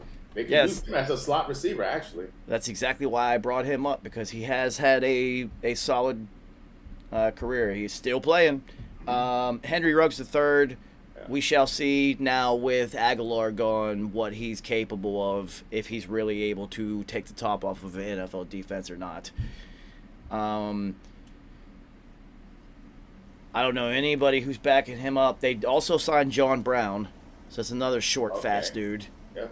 So they're going, oft injured. yeah, they're going small and fast, apparently. Yeah. We'll see how that works out. Either way. Zay Jones, has he played there? Was he there already there? Well, he was with Buffalo. Yeah, so I knew he was somewhere else. Yeah, and he came over. Okay, Hunter Renfro, hey, It's a that tough guy, out of Clemson, yeah. yeah, first guy in, last guy out, coach's son, you know. Kid's got moxie. He's got tons of moxie and makes big catches in big moments. So you gotta love it. And gets concussed on every third catch. I'm surprised the Patriots didn't draft him though, Yeah, right. because he is like, you know, Amendola, Edelman, Well, less athletic than Edelman though. Edelman Yeah. was different, Yeah. being a punt returner and whatnot. But he's literally Amendola, Yeah. because it was playoff Danny. It was playoff. They call him playoff Danny because playoffs. The guy made a lot of tough catches in traffic. Yep. Willie Snead signed, and then Guy at this point. then Keelan Doss. It's another very fast. Is Al Davis back? That's what I'm saying. Are we just going with the fastest receivers Well, possible? His son is the CEO now. Interesting, because that's just a lot of. Keelan Doss is another skinny, small, fast player. So you're looking at lots of speed. Now, Darren Waller emerged last season as an absolute monster at tight end. I don't know who's behind him though. Foster Moreau, I don't know who that is. I I mean, you have Darren Waller. As Yeah. long as he doesn't get hurt, it doesn't matter who's behind him. Yeah, we'll see what his progression is into this season, because now there's a lot of expectations. There's a lot of expectations coming out of college. You're a physical freak, but then he had his mental issues and personal demons he had to deal with, and now. But then also remember, he played basketball in college. So now you have met the expectations that you kind of were a little bit of a disappointment on, especially given the mental issues. Yeah. That's a big thing to overcome. Oh, for absolutely sure. We'll see if Ben Simmons can do it. I don't think he will. I think he broke him. I think he's broke. But also Waller had a little bout with drug addiction. That's what I'm saying. He has his issues. So with mental issues, usually the drug addiction comes right behind it. Yeah.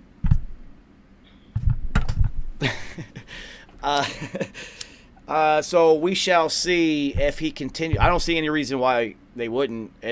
Who else are you going to throw it to? As long as they keep Carr upright, he's always going to be looking for Waller. So they this is one of the few teams that carries a dedicated fullback. Yeah. Interesting. Another solid decision by this front office. It's not an H-back. We don't have another tight end. Okay, yeah. We're going to keep a fullback, but they do have Josh Jacobs. So. But Jacobs is a tough Yeah. kid. He doesn't need a fullback. Yeah, but you know what? It kind of like fits it though. If you got a tough guy. Kenyon Drake would need the fullback more than. Well, maybe you need a fullback if you don't trust your offensive line as much. Yeah, that too. This could be true. So Richie Incognito, we all know his history. It's probably a guy you'd love to have on your team. Mm-hmm. While the game is playing. Oh, while the game's playing, right? And then the second the game's over, you're back to like, yo, I fucking hate this guy. Yeah. But man, is he a beast. Like, not even like, one of those guys like when he's on a different team, you hate him, you love him. No, you don't even like him until like it's game time and you see what he does to people. Sure. Like, all right, yeah, whatever. Go do, you fucking asshole. He just looks like a power lifter. Yeah. So he's huge and he's an asshole. Was perfect offensive lineman. Roger Harper, I swear to God, he was playing when you were playing. Exactly. This guy's been playing forever. Yeah, he's He been. was a bully in the locker room. Yeah. Those guys that, gets the opportunity, the sweet guy that he was built bullying on, that guy was soft as hell. Yeah. Yeah, he did. That guy was with the Dolphins. Yeah, that guy was in the closet guy that he was bullying on, Yeah. I mean, man, it's an NFL locker room, man. You better get a stiff upper lip, man. Any weakness is shown, it is going to be exploited. You better not have dirty shoes on day one. We just got to practice this day one. You got some dirty shoes on, you bum. Like, it goes down. Yo, we used to have a firing squad. Oh, yeah. At the beginning of practice, as everyone's coming down, anyone who wanted to enter the circle, just anything, just fire off at anyone who entered. If you entered the circle, it was fair game. Yep. That shit used to be hilarious, yo. Hilarious. Don't step in there if you can't handle it, though. What was that lineman's name? I can't. I was trying to think of it. It wasn't coming to me. It'll come. All right, so He didn't last. He didn't even play again. yeah, it was over. All right, Play it again. Zoom's making me do this thing, so I'm gonna end it, and then we'll get back into the rest of this roster and see if we can fix this broken team. Thanks to Gruden and Mayock, apparently. These guys suck.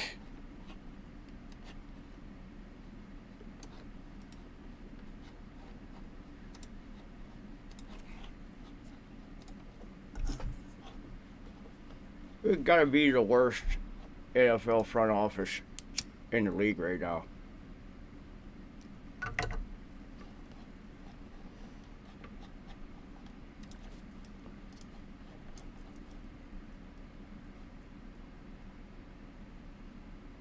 Oh, it's about to be 3:33 somewhere.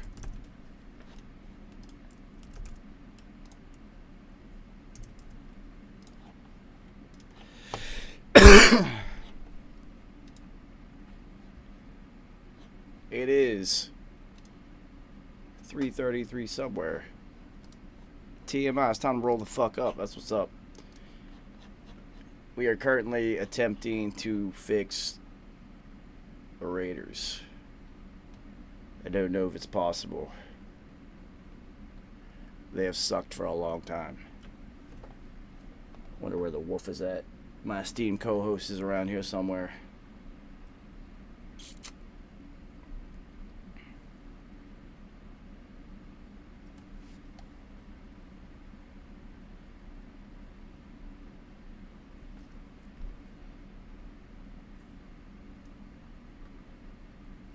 I would play by a commercial, but I'm high and I forgot to pull it up. That's what happens. I smoke too much weed sometimes. It's been a long week. Been up to something, y'all.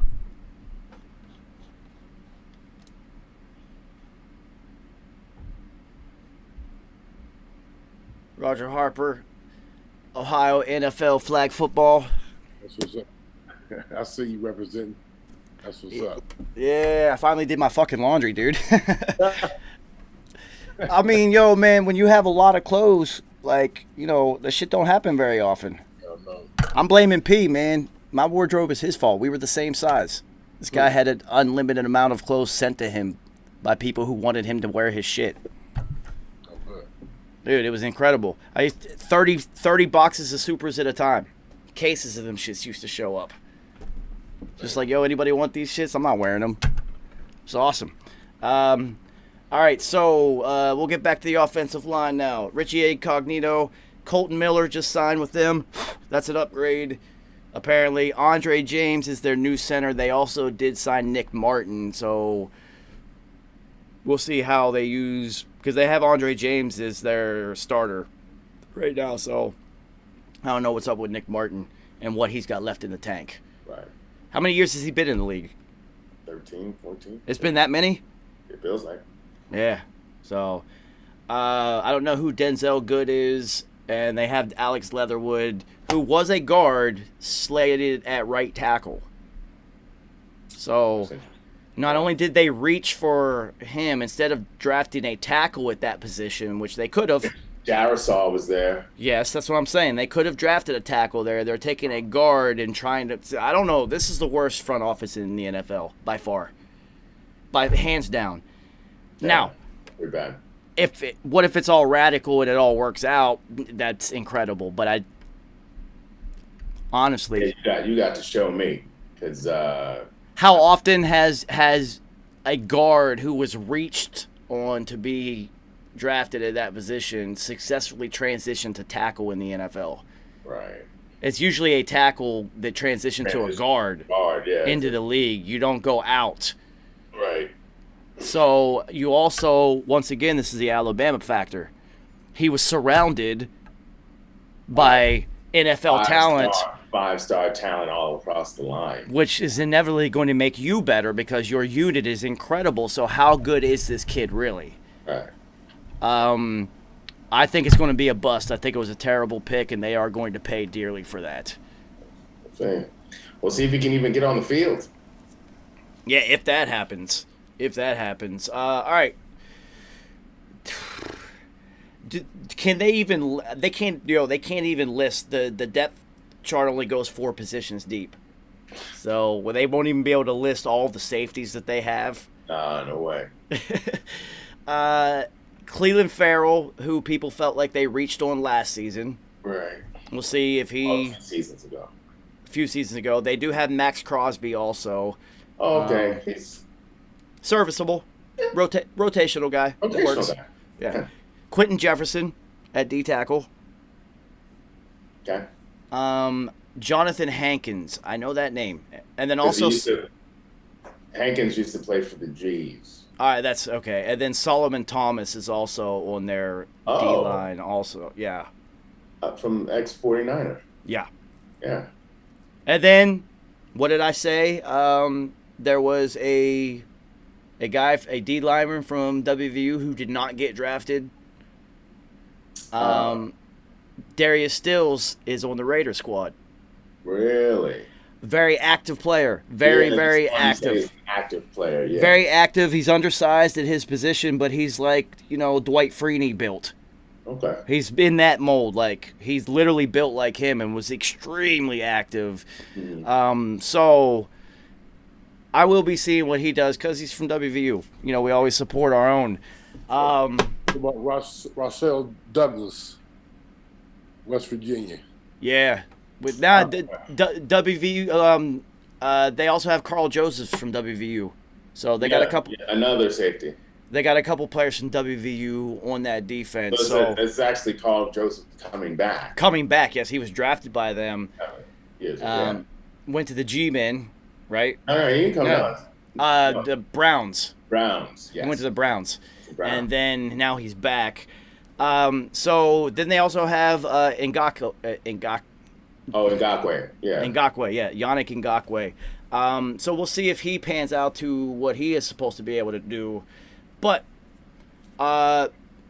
pretty solid depth-wise on their defensive front. Nick Kwiatkowski, another West Virginia product at linebacker, and he is he's a numbers guy. He's going to get you a lot of tackles. Okay. There's a lot of tackles in the middle, always around the ball. Scrappy player.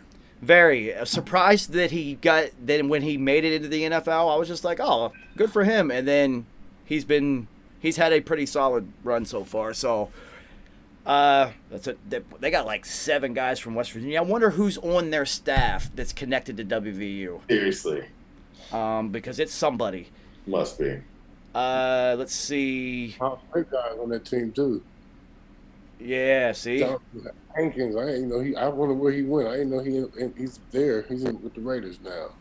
Hankins, yeah. was drafted by the Giants. Yeah, yep. And then they also have Jonathan Abram. That's what I'm saying. That's the one who's gotten busy. And you need from out of OSU, right? Yep. Yeah, he's ball. Cornerback. Yeah. And then now they pick up Casey Hayward Jr., which is a big pickup because that guy can play. Yeah. And then they also have another Jonathan. See, that was Jonathan Abram, the safety. They have a linebacker named Jonathan Abram. So they have two Also, Jonathan Abrams. Yeah, so they have two Jonathan Abrams. Yeah. And it's spelled exactly the same. That's hilarious. I wonder how they're going to do that with their jerseys. So at strong safety, Jonathan Abram, Carl Joseph, and Divine Diablo. Plus I don't know others. this Divine Diablo. It's a hilarious name, though. Yeah, I know. And then Heavenly Devil. at free safety, they have Maureen, Gillespie, Dallin Levitt, and then Roderick Teamer, and then the other guys that they've signed, because they do have like 8. Carl Joseph isn't even starting. He's a big hitter. Yeah. Not great in coverage, so... No. Yeah, he'll hit you, though. And, you know, he may make you fuck it up. But he will light you up, so I can see why he's but he not... also knocks himself out, too, at times. Yeah, he's like Ryan Clark, but not as good. Yep, exactly. So, and then, like Roger said, Rasul Douglas at corner, another West Virginia guy.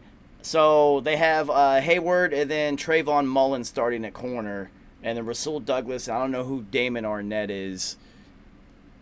Devontae, I don't know any of these backups. They did draft Nate Hobbs. We know that. And then the Hunter Renfrow is their punt returner. Why is he their punt returner? He did it at Clemson. You have Henry Ruggs, though. This is true. But, yeah, I don't know. Hunter's willing to get concussed. So I guess we they know don't wanna this, put that on but Ruggs. you're not getting anything explosive out of him. I know, but Cheetah returns. See, that's the thing. The Chiefs let Cheetah return it. I mean, because that's how he came in.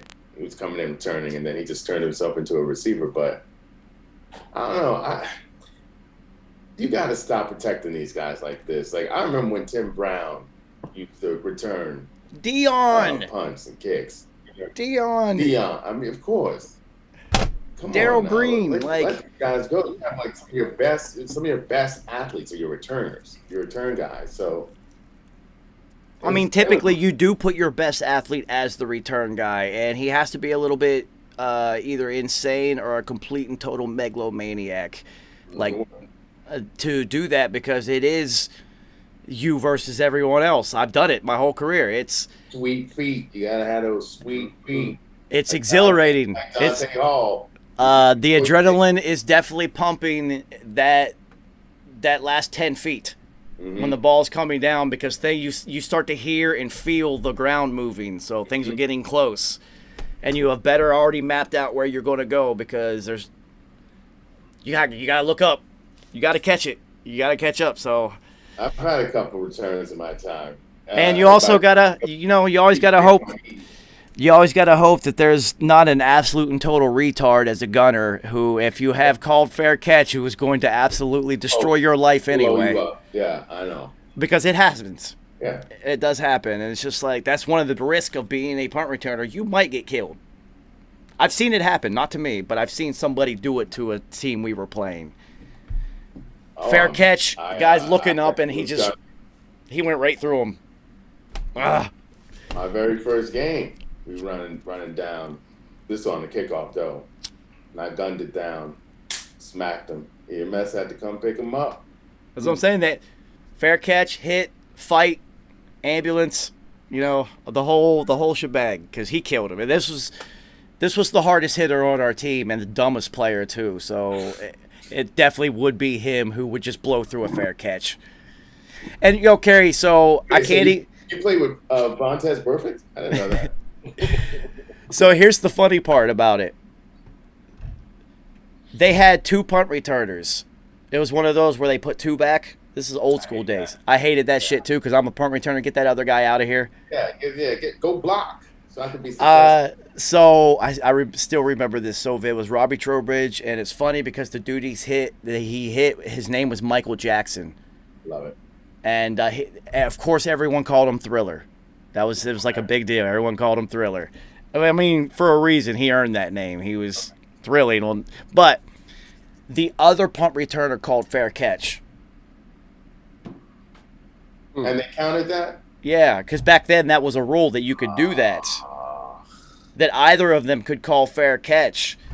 And it was a fair catch, and he just And I think they did it on purpose to try to exploit the rule to get a penalty, but they got football karma for that because this was the most ruthless and destructive football player we had that did that to your guy. So, yeah, you could do that back in the 90s. That was a thing. And I always used to tell the other guy, don't ever fucking call fair catch. Ever. Seriously. Ever. Like, ever. So, oddly enough, as a punt returner, we're on a punt return tangent right now. My favorite punt returner, Randy Moss. Very little used punt returner because you're not going to put that guy as a punt returner, especially how tall he is. You're going to get your legs broke. That's what I'm saying. The times I did it, they're shooting straight for the knees. Yeah.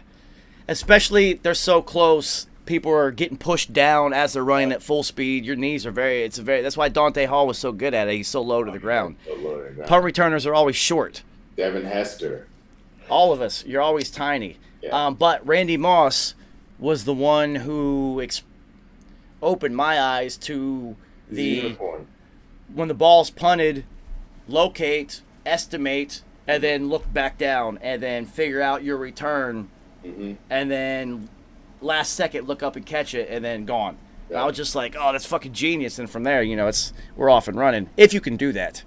Not everybody can do that. I mean, he also used to look up at the Jumbotron to see where Rock was. You know what I mean? So he just thought differently. Other cats wasn't doing that. Well, my favorite play, and this is not just Randy Moss, this is literally one of my favorite plays in NFL history, is Dante Culpepper, Hail Mary to him that he caught at the 20, gets tackled, throws the ball over his shoulder as he's getting tackled, as the buzzer's going touchdown. Now, there's a debate on whether or not they practiced that. I've heard rumors that they have practiced that play before on like 80 to 90 yard plays where there's no chance of getting it in the end zone. How could they possibly score? But even if you have practiced it, it's one thing to practice it, and it's one thing to execute it in live game action. You know what I mean? Yeah, it's impossible. But then I've also heard stories that he just made it up. It just happened. Yeah. He just fuck it. So right. Either way, Stu, incredible, absolutely incredible. Right. My other ones, Oz Hakeem ran the option once, knowing that was like 70 yards down the field and pitched it, and then I was just like, are they running the option in the middle of their offensive plays? Like, he's not the quarterback. Well, they were fast enough, so. They threw him a pass, and then they ran the option down the field. It was retarded. Loved it. Fucking loved it. All right, so back to these Raiders. Deshaun Kaiser, he's on their roster. Interesting. Yep. Nathan Peterman, though. Nathan Peterman got in and performs just as well as Derek Carr does in that offense. So, honestly. Gruden likes Peterman. I don't think he likes Peterman. I think he hates Derek Carr. Okay. I think he's over affectious on anybody who isn't Derek Carr. He looks like that's how he's trying. Like, that's his motivation style. Right. And it's not working. Derek Carr doesn't play like that. No, he does not. It's not working. Not everybody can handle that. You have to be.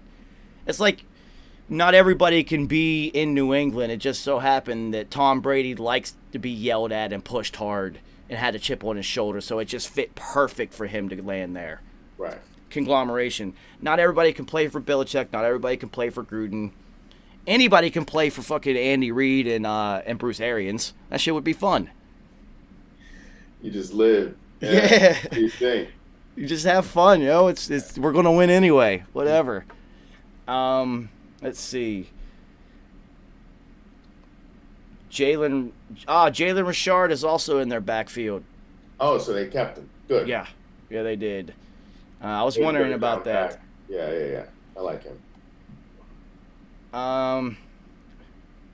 Let's see. Every time I see Brian Edwards at wide receiver, I keep thinking it's Braylon Edwards. Braylon, I know. He's long gone. Let's see. Who the hell is Trey Quinn? Boy, they got a lot of people that are not going to make their football team. They got a lot of roster positions that aren't even a face. It's just a gray outline. Oh, yeah. That's not a good sign. It may never be a face then, yeah. Yeah, that's not a good sign for you. Yeah. Tyrell Williams. Nick Bowers, you're still in the league. Wow.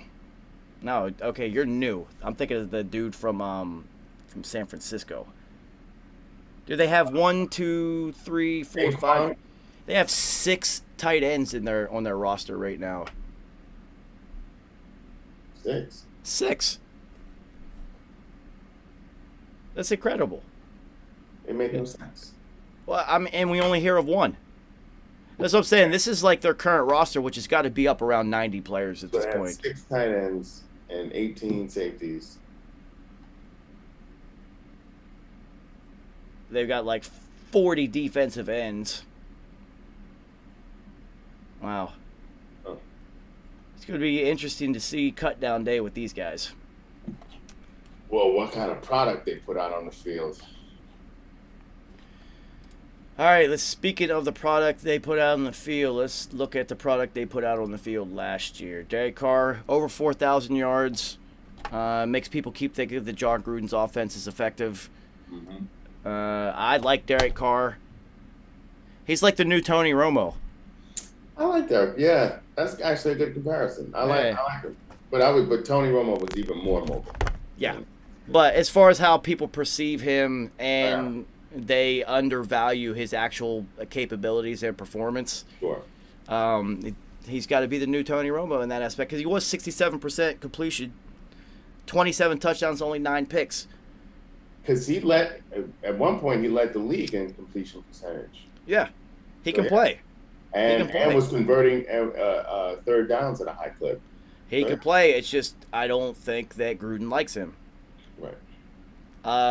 Josh Jacobs, over 1,000 yards, under 4 yards a carry, 12 touchdowns. I'm imagining that as the season wore on, he kind of went down.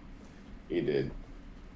Also, because they're putting the load that he was carrying became more increased because he was capable. So he ended up getting hurt that way. So They did have Devontae Booker last year, but he's not there anymore. He's with the Giants now. Yeah, so Darren Waller, 107 catches, great year. 1,200 yards, 9 touchdowns. So we'll see. Can you do it again? Second leading receiver, Aguilar, is now in New England. He had a resurgent year. Good for him. Because people thought that he was a bust, and then all of a sudden he had a great year. Out of the league. Yeah. Almost 19 yards a catch with 8 touchdowns. And 15 big plays. Like you said, that's like a new thing. So. Oh, yeah, that's a new thing, big plays. Right. Yeah, so Hunter Renfrow, third down guy. Henry Ruggs, only 400 yards last year. Yeah. We'll see if he pans out. I don't think they really figured out how to use him yet outside of just being a decoy. It's like Tavon Austin again. Yeah. Teams can't figure out how to use somebody that's built like this small in the NFL. It's really difficult to figure out how to use them. So they've been using him as a decoy since he's so fast. Yeah, like how many teams took a swing at Tavon Austin and couldn't figure it out? Like, you see how fast and quick he is. Right. But they just can't. Nobody can figure out how to use him. Right. Because as soon as he gets near anywhere in the NFL, any human in the NFL, they're just like, get out of here. He's like 145 pounds. Like, Yeah. I almost did it again. Braylon Edwards. Jesus. This guy. Poor him. Let's see. On defense, Jonathan Abram, the safety. Only 86 tackles to lead the team. Yep. It's not a lot. And a lot of people, there's a lot, very even though. Look at 86, 82, 81, 78, 66, 64, 61, 61. That's a lot of people was, kind of leading the team. Everyone's kind of within 20 tackles of each other. And there's like 10 to 12 of them. So it looks good until you see that it's a safety that leads your team. And then it's linebacker, and then linebacker, then safety, corner, safety. There's nobody on your front line that's making any plays. Nobody. No push. That means they are getting to the second and third level, a lot. No. And that's no fun because that wears on your guys late in the game and late in the season when you've got big giant fullbacks and linemen with a head of steam coming at you. Yeah. Roger Harper, like, come on, man. It's like week 15. You guys do something up there? Jesus Christ. Yeah, there's a lot of pressure on the secondary. Yeah, these guys are huge. Like, shit. Yeah, a lot. Jesus. A lot of corners. And I hate when I see a corner so high up in the leading tackling because that lets me know that you're giving up a lot of catches and making the play. And because a lot of, especially this year in the NFL, there's a lot of as soon as the catch is made, there's a guy there. Well, you're already too late, so you're one of those guys. You're too late. You're one step too slow. And then also, that also means that other people aren't making the plays that you have to make a bunch of plays also. And that's not a good sign. Safety, I can see if you have an active safety like Palomalu. What was the dude from Indianapolis? Bob Sanders. Bob Sanders, yeah. Ed Reed. Ed Reed was freelance. Sean Taylor, really active. Eric Weddle. These guys get a lot of tackles because they're involved at every level. So, yeah, you kind of threw him in there. Shout out to Eric Weddle. And Landon, when he was with the Giants, Landon Collins. That's when he was like defensive player of the year. He was killing it. Motherfucking Roger Harper. That's what's up. Representing. Exactly. So, yeah, we'll see if this defensive line does anything. Let's look at the sacks. Because I'm guessing there probably wasn't a whole lot. No. All right, sacks. They're one of the worst against the opposing quarterback last year. I think we looked, Max Crosby had 7, and then after that, the next one is 3. That's terrible. Yeah, that is no pressure happening up front. Oh, that's awful. Wow. Yeah, that's really, really bad, dude. As a team, they had 21 for the season. If he didn't get hurt, Miles, what was his name? Miles Garrett probably would have had 21, 22 by himself. On his own. So you're looking at, a shade over a sack a game from your defense. Yeah. That is putting so much pressure on that secondary. Jesus, good. That's why they're leading tacklers. That's why that halo of players are your leading tacklers, because your front four is terrible. Once again, thanks, Mike Mayock. You are the worst GM in football. I hope you see this. You suck. Look how many GMs are killing it right now. Look what the Tampa's GM just pulled off. Look what KC's GM just did. Our O-line sucks. Let's make it better somehow. Let's fuck it. We'll make it happen. Look at all these things that are happening right now. And even the G-Men brought Eli Manning back into the building, which is a great move. It's a great move for them. What? Ring of Honor. Yeah, retire his number, all that shit. They should have, this is the 20, we're in the future now. They should have little, video monitors of those 2 completions just playing on loops in Giant Stadium. Roger Harper, wait until we go to this game and you see how big the new Meadowlands is. And when you walk in, you're like, yeah, this is like Gladiator when they walk in. It's like, why is it so big? You need a montage. Yeah, it's impressive, man. It's huge. Yeah. It's fucking huge. So, all right, what else we got going on with the Raiders? Now it's time to look at their schedule and see if we can figure out exactly what they're going to do. I'm guessing, as I like to do, what do you think without even looking at their schedule? Give me a record. 8-1.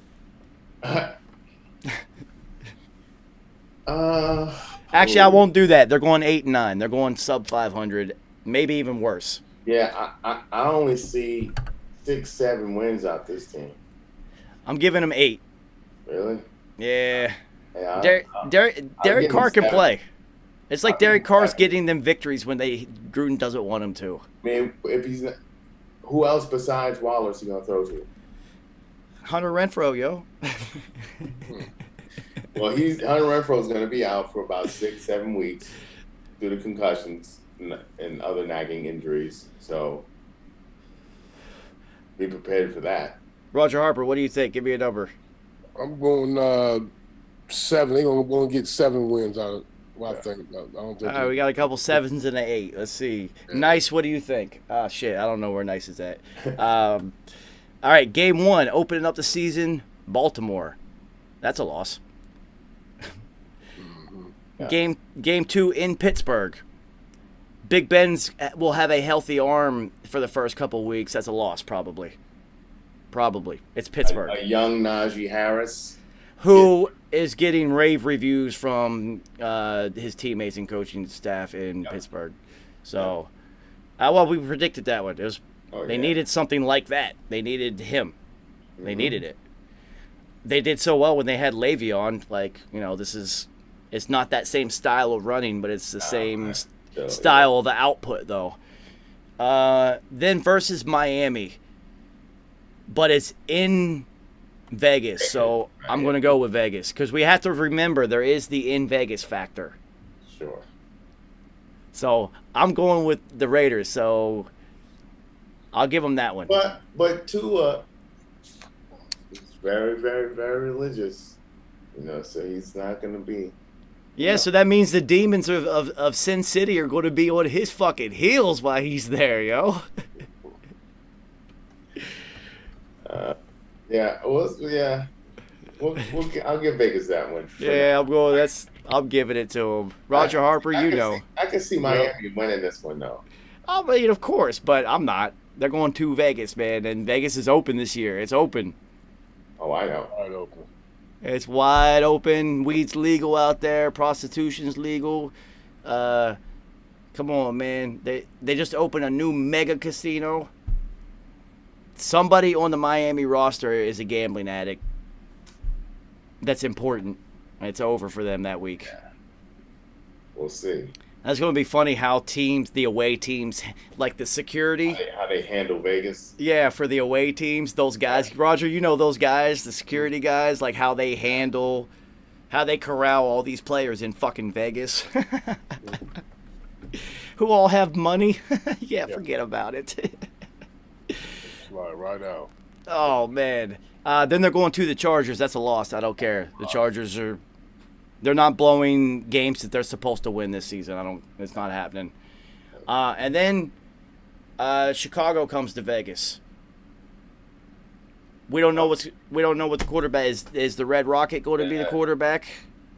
Yeah, I don't know their QB situation, but I do think that they have figured out this running situation.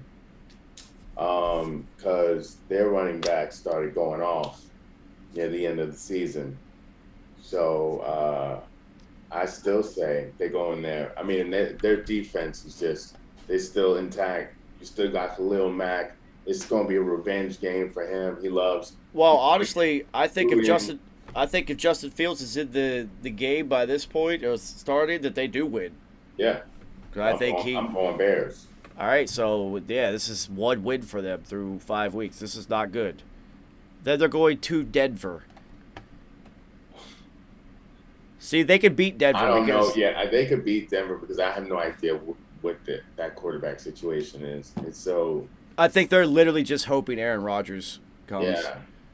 They're looking... If they get Aaron Rodgers, then... That's a whole different story. Yeah, it's a whole other story. But... All right, so... that's a toss-up to me. I'll give it to them because this is their episode. We'll be positive. Who's that? The Raiders. Yeah. I'll give it to them. We're talking about them this week, so that's 2.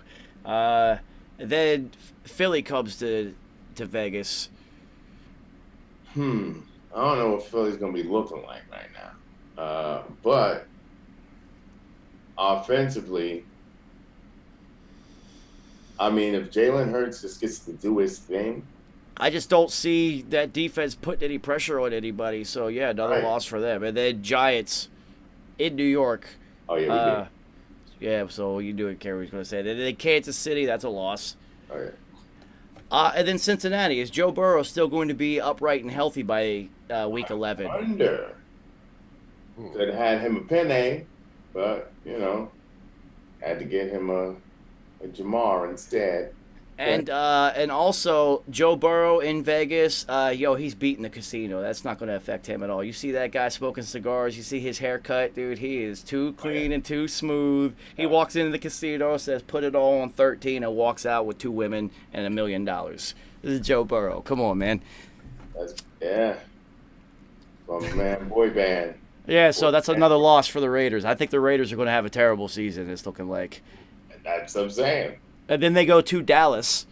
Dallas's roster is loaded, so if Dak is healthy, that's a loss. Yeah, that's a loss. And they have your favorite coach, Dan Quinn, coaching up the D. That guy sucks. So then Washington, but this is Washington with Fitzmagic.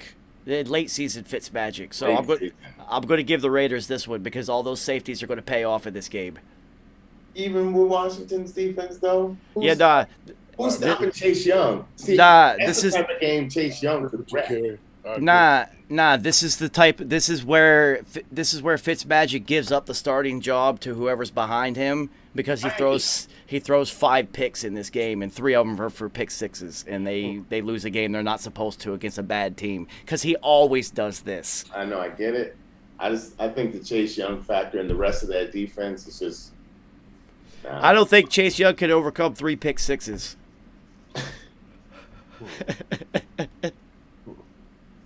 You're saying 3 pick sixes. I don't see 3 pick sixes. I do because this is he does this every year at some point, and this is where the 17 game season, 18 weeks, so it might be week 13 this year. It could happen. And then they play Kansas City again. That's another loss. And then at Cleveland, who is absolutely fucking loaded. That's another loss. And then they play Denver again, so we'll split the games with Denver because we don't know about Denver. That makes the most sense. And then they go to Indy, and Indy is loaded. And they now have Carson Wentz, who is poised to have a resurgence. Sure. And then to the Chargers again. The Raiders might win 2 fucking games this season. What it look like? It's looking bad. Wow. They might be the worst team in football this year. It might be. Like, their roster has been really poorly built. They have so much depth and no direction. In the oddest of positions. Yeah. 13 safeties, fucking 16 DNs. What is their philosophy? You know what I mean? Like, you're not going to be a power running game. Ruggs has speed, but he hasn't been consistent. Everybody in the league has seen, what is it, Tango, right? ZY Banana or whatever. Banana. Banana. Yeah. Yeah, everybody's seen that already, Gruden. Give me a banana. So, we're looking at Waller as being the main weapon. I'm sorry, that's just not enough. Not enough. And then that defense, there's more names on there than I thought, but will they gel together? Can they play together? They're just because you have some good names out there, don't mean they're gonna gel. And you know what I mean? You can have good players, but if y'all not on the same page, it's gonna this Rodgers, it's gonna look like a mess. Whereas if you have nominal talent, middle of the pack talent, but they all communicate really well, they always box outside their weight class. You know what I mean? So I don't know. There's too many unknowns, and the return game doesn't scare me. Hunter Renfro's a scrappy dude, but he's not like a Wes Welker guy. Wes Welker could take it to the house and has, but I don't see Renfro being that guy. No, he'll secure the catch. It's like when we would put Edelman back there. Mm-hmm. If Edelman was going to return punts, unless it was a big game and was needed, it's a fair catch because he's not going to drop it. Right. Like, you would always have somebody else. And then, especially if you saw Matthew Slater going back to read it. If Matthew Slater's going back, that means somebody fucking muffed one, and it's all fair catches for the rest of this fucking game. Yep. Because the Pats don't take any chances. Mm-hmm. That's what Renfro is. Yep. He's that guy. He's not going to – and that's one of the reasons I got to be a starting punt returner. Never dropped any, ever. So, at least that's going to happen. There's ball security. The defense did its job, and the possession has been changed instead of what can sometimes be a game-changing play, a muffed punt, changing positions all the way down there. Usually ends up in a instant touchdown, and it's all your fault as the punt returner. It's literally only your fault. It's all you. It's all you, guy. Yep, this guy. I did that. I've done it before. It's not fun. It's not fun running back to the sideline being the one that just, yeah, I did that. That was my decision to charge that bad punt. Sitting by yourself. Yeah, man. So I decided to charge a bad punt because I assumed that it was going to hit its nose and pop up, and if it did, there was literally no one. There was no one. It was such a bad punt, and it never popped up, dude. Went right between my legs. Ooh. Oh, man. I went back to go pick it up, got leveled by the gunner. I mean, leveled by the gunner. Change of possession, Have to go back to the sideline. Everyone's looking at you like, you fucking asshole. That's a momentum changer right there. Oh, boy, was it. And then just then the team that just scores on you, sometimes that's all the momentum they need. And then the almighty Mo, once you have the almighty Mo on your side. Yeah, I remember Coach Elliott, our head coach, just grabbed me. He said, you got one more chance. Yeah. That's it. He said, you got one more chance. That's it. Yeah. And I was just like, see, that's how thin it is for special teams. You only get one chance to fuck up, and it's over for you because it's such a big momentum change. It's always change of possession. It's always a change of possession play, and with a huge jump in field position, too. Yeah. Backbreaking. Especially, your defense just stopped somebody. Just stopped them, right.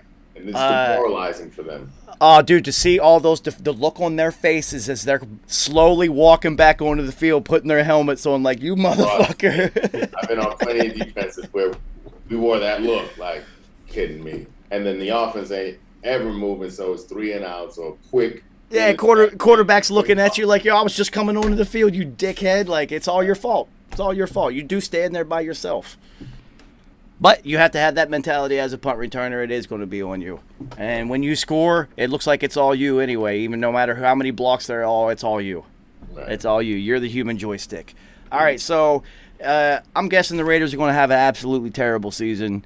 I will be hitting you guys up this week as soon as I talk to Nice because we're going to have to get tickets ASAP because I'm looking at ticket prices across the NFL, and they are exuberant. As all ticket prices for everything live events are right now. But we're going anyway. I don't give a fuck. This is what we work for. So I will be in touch with you guys. Appreciate your time. Shout out to Carl Nassib. I hope you have success on the field, and this does not distract from your ability to play football, homie, because in the end, that's all that fucking matters. This is football. So I'll talk to you guys soon. I will let you know as soon as I talk to Nice. Peace. All right.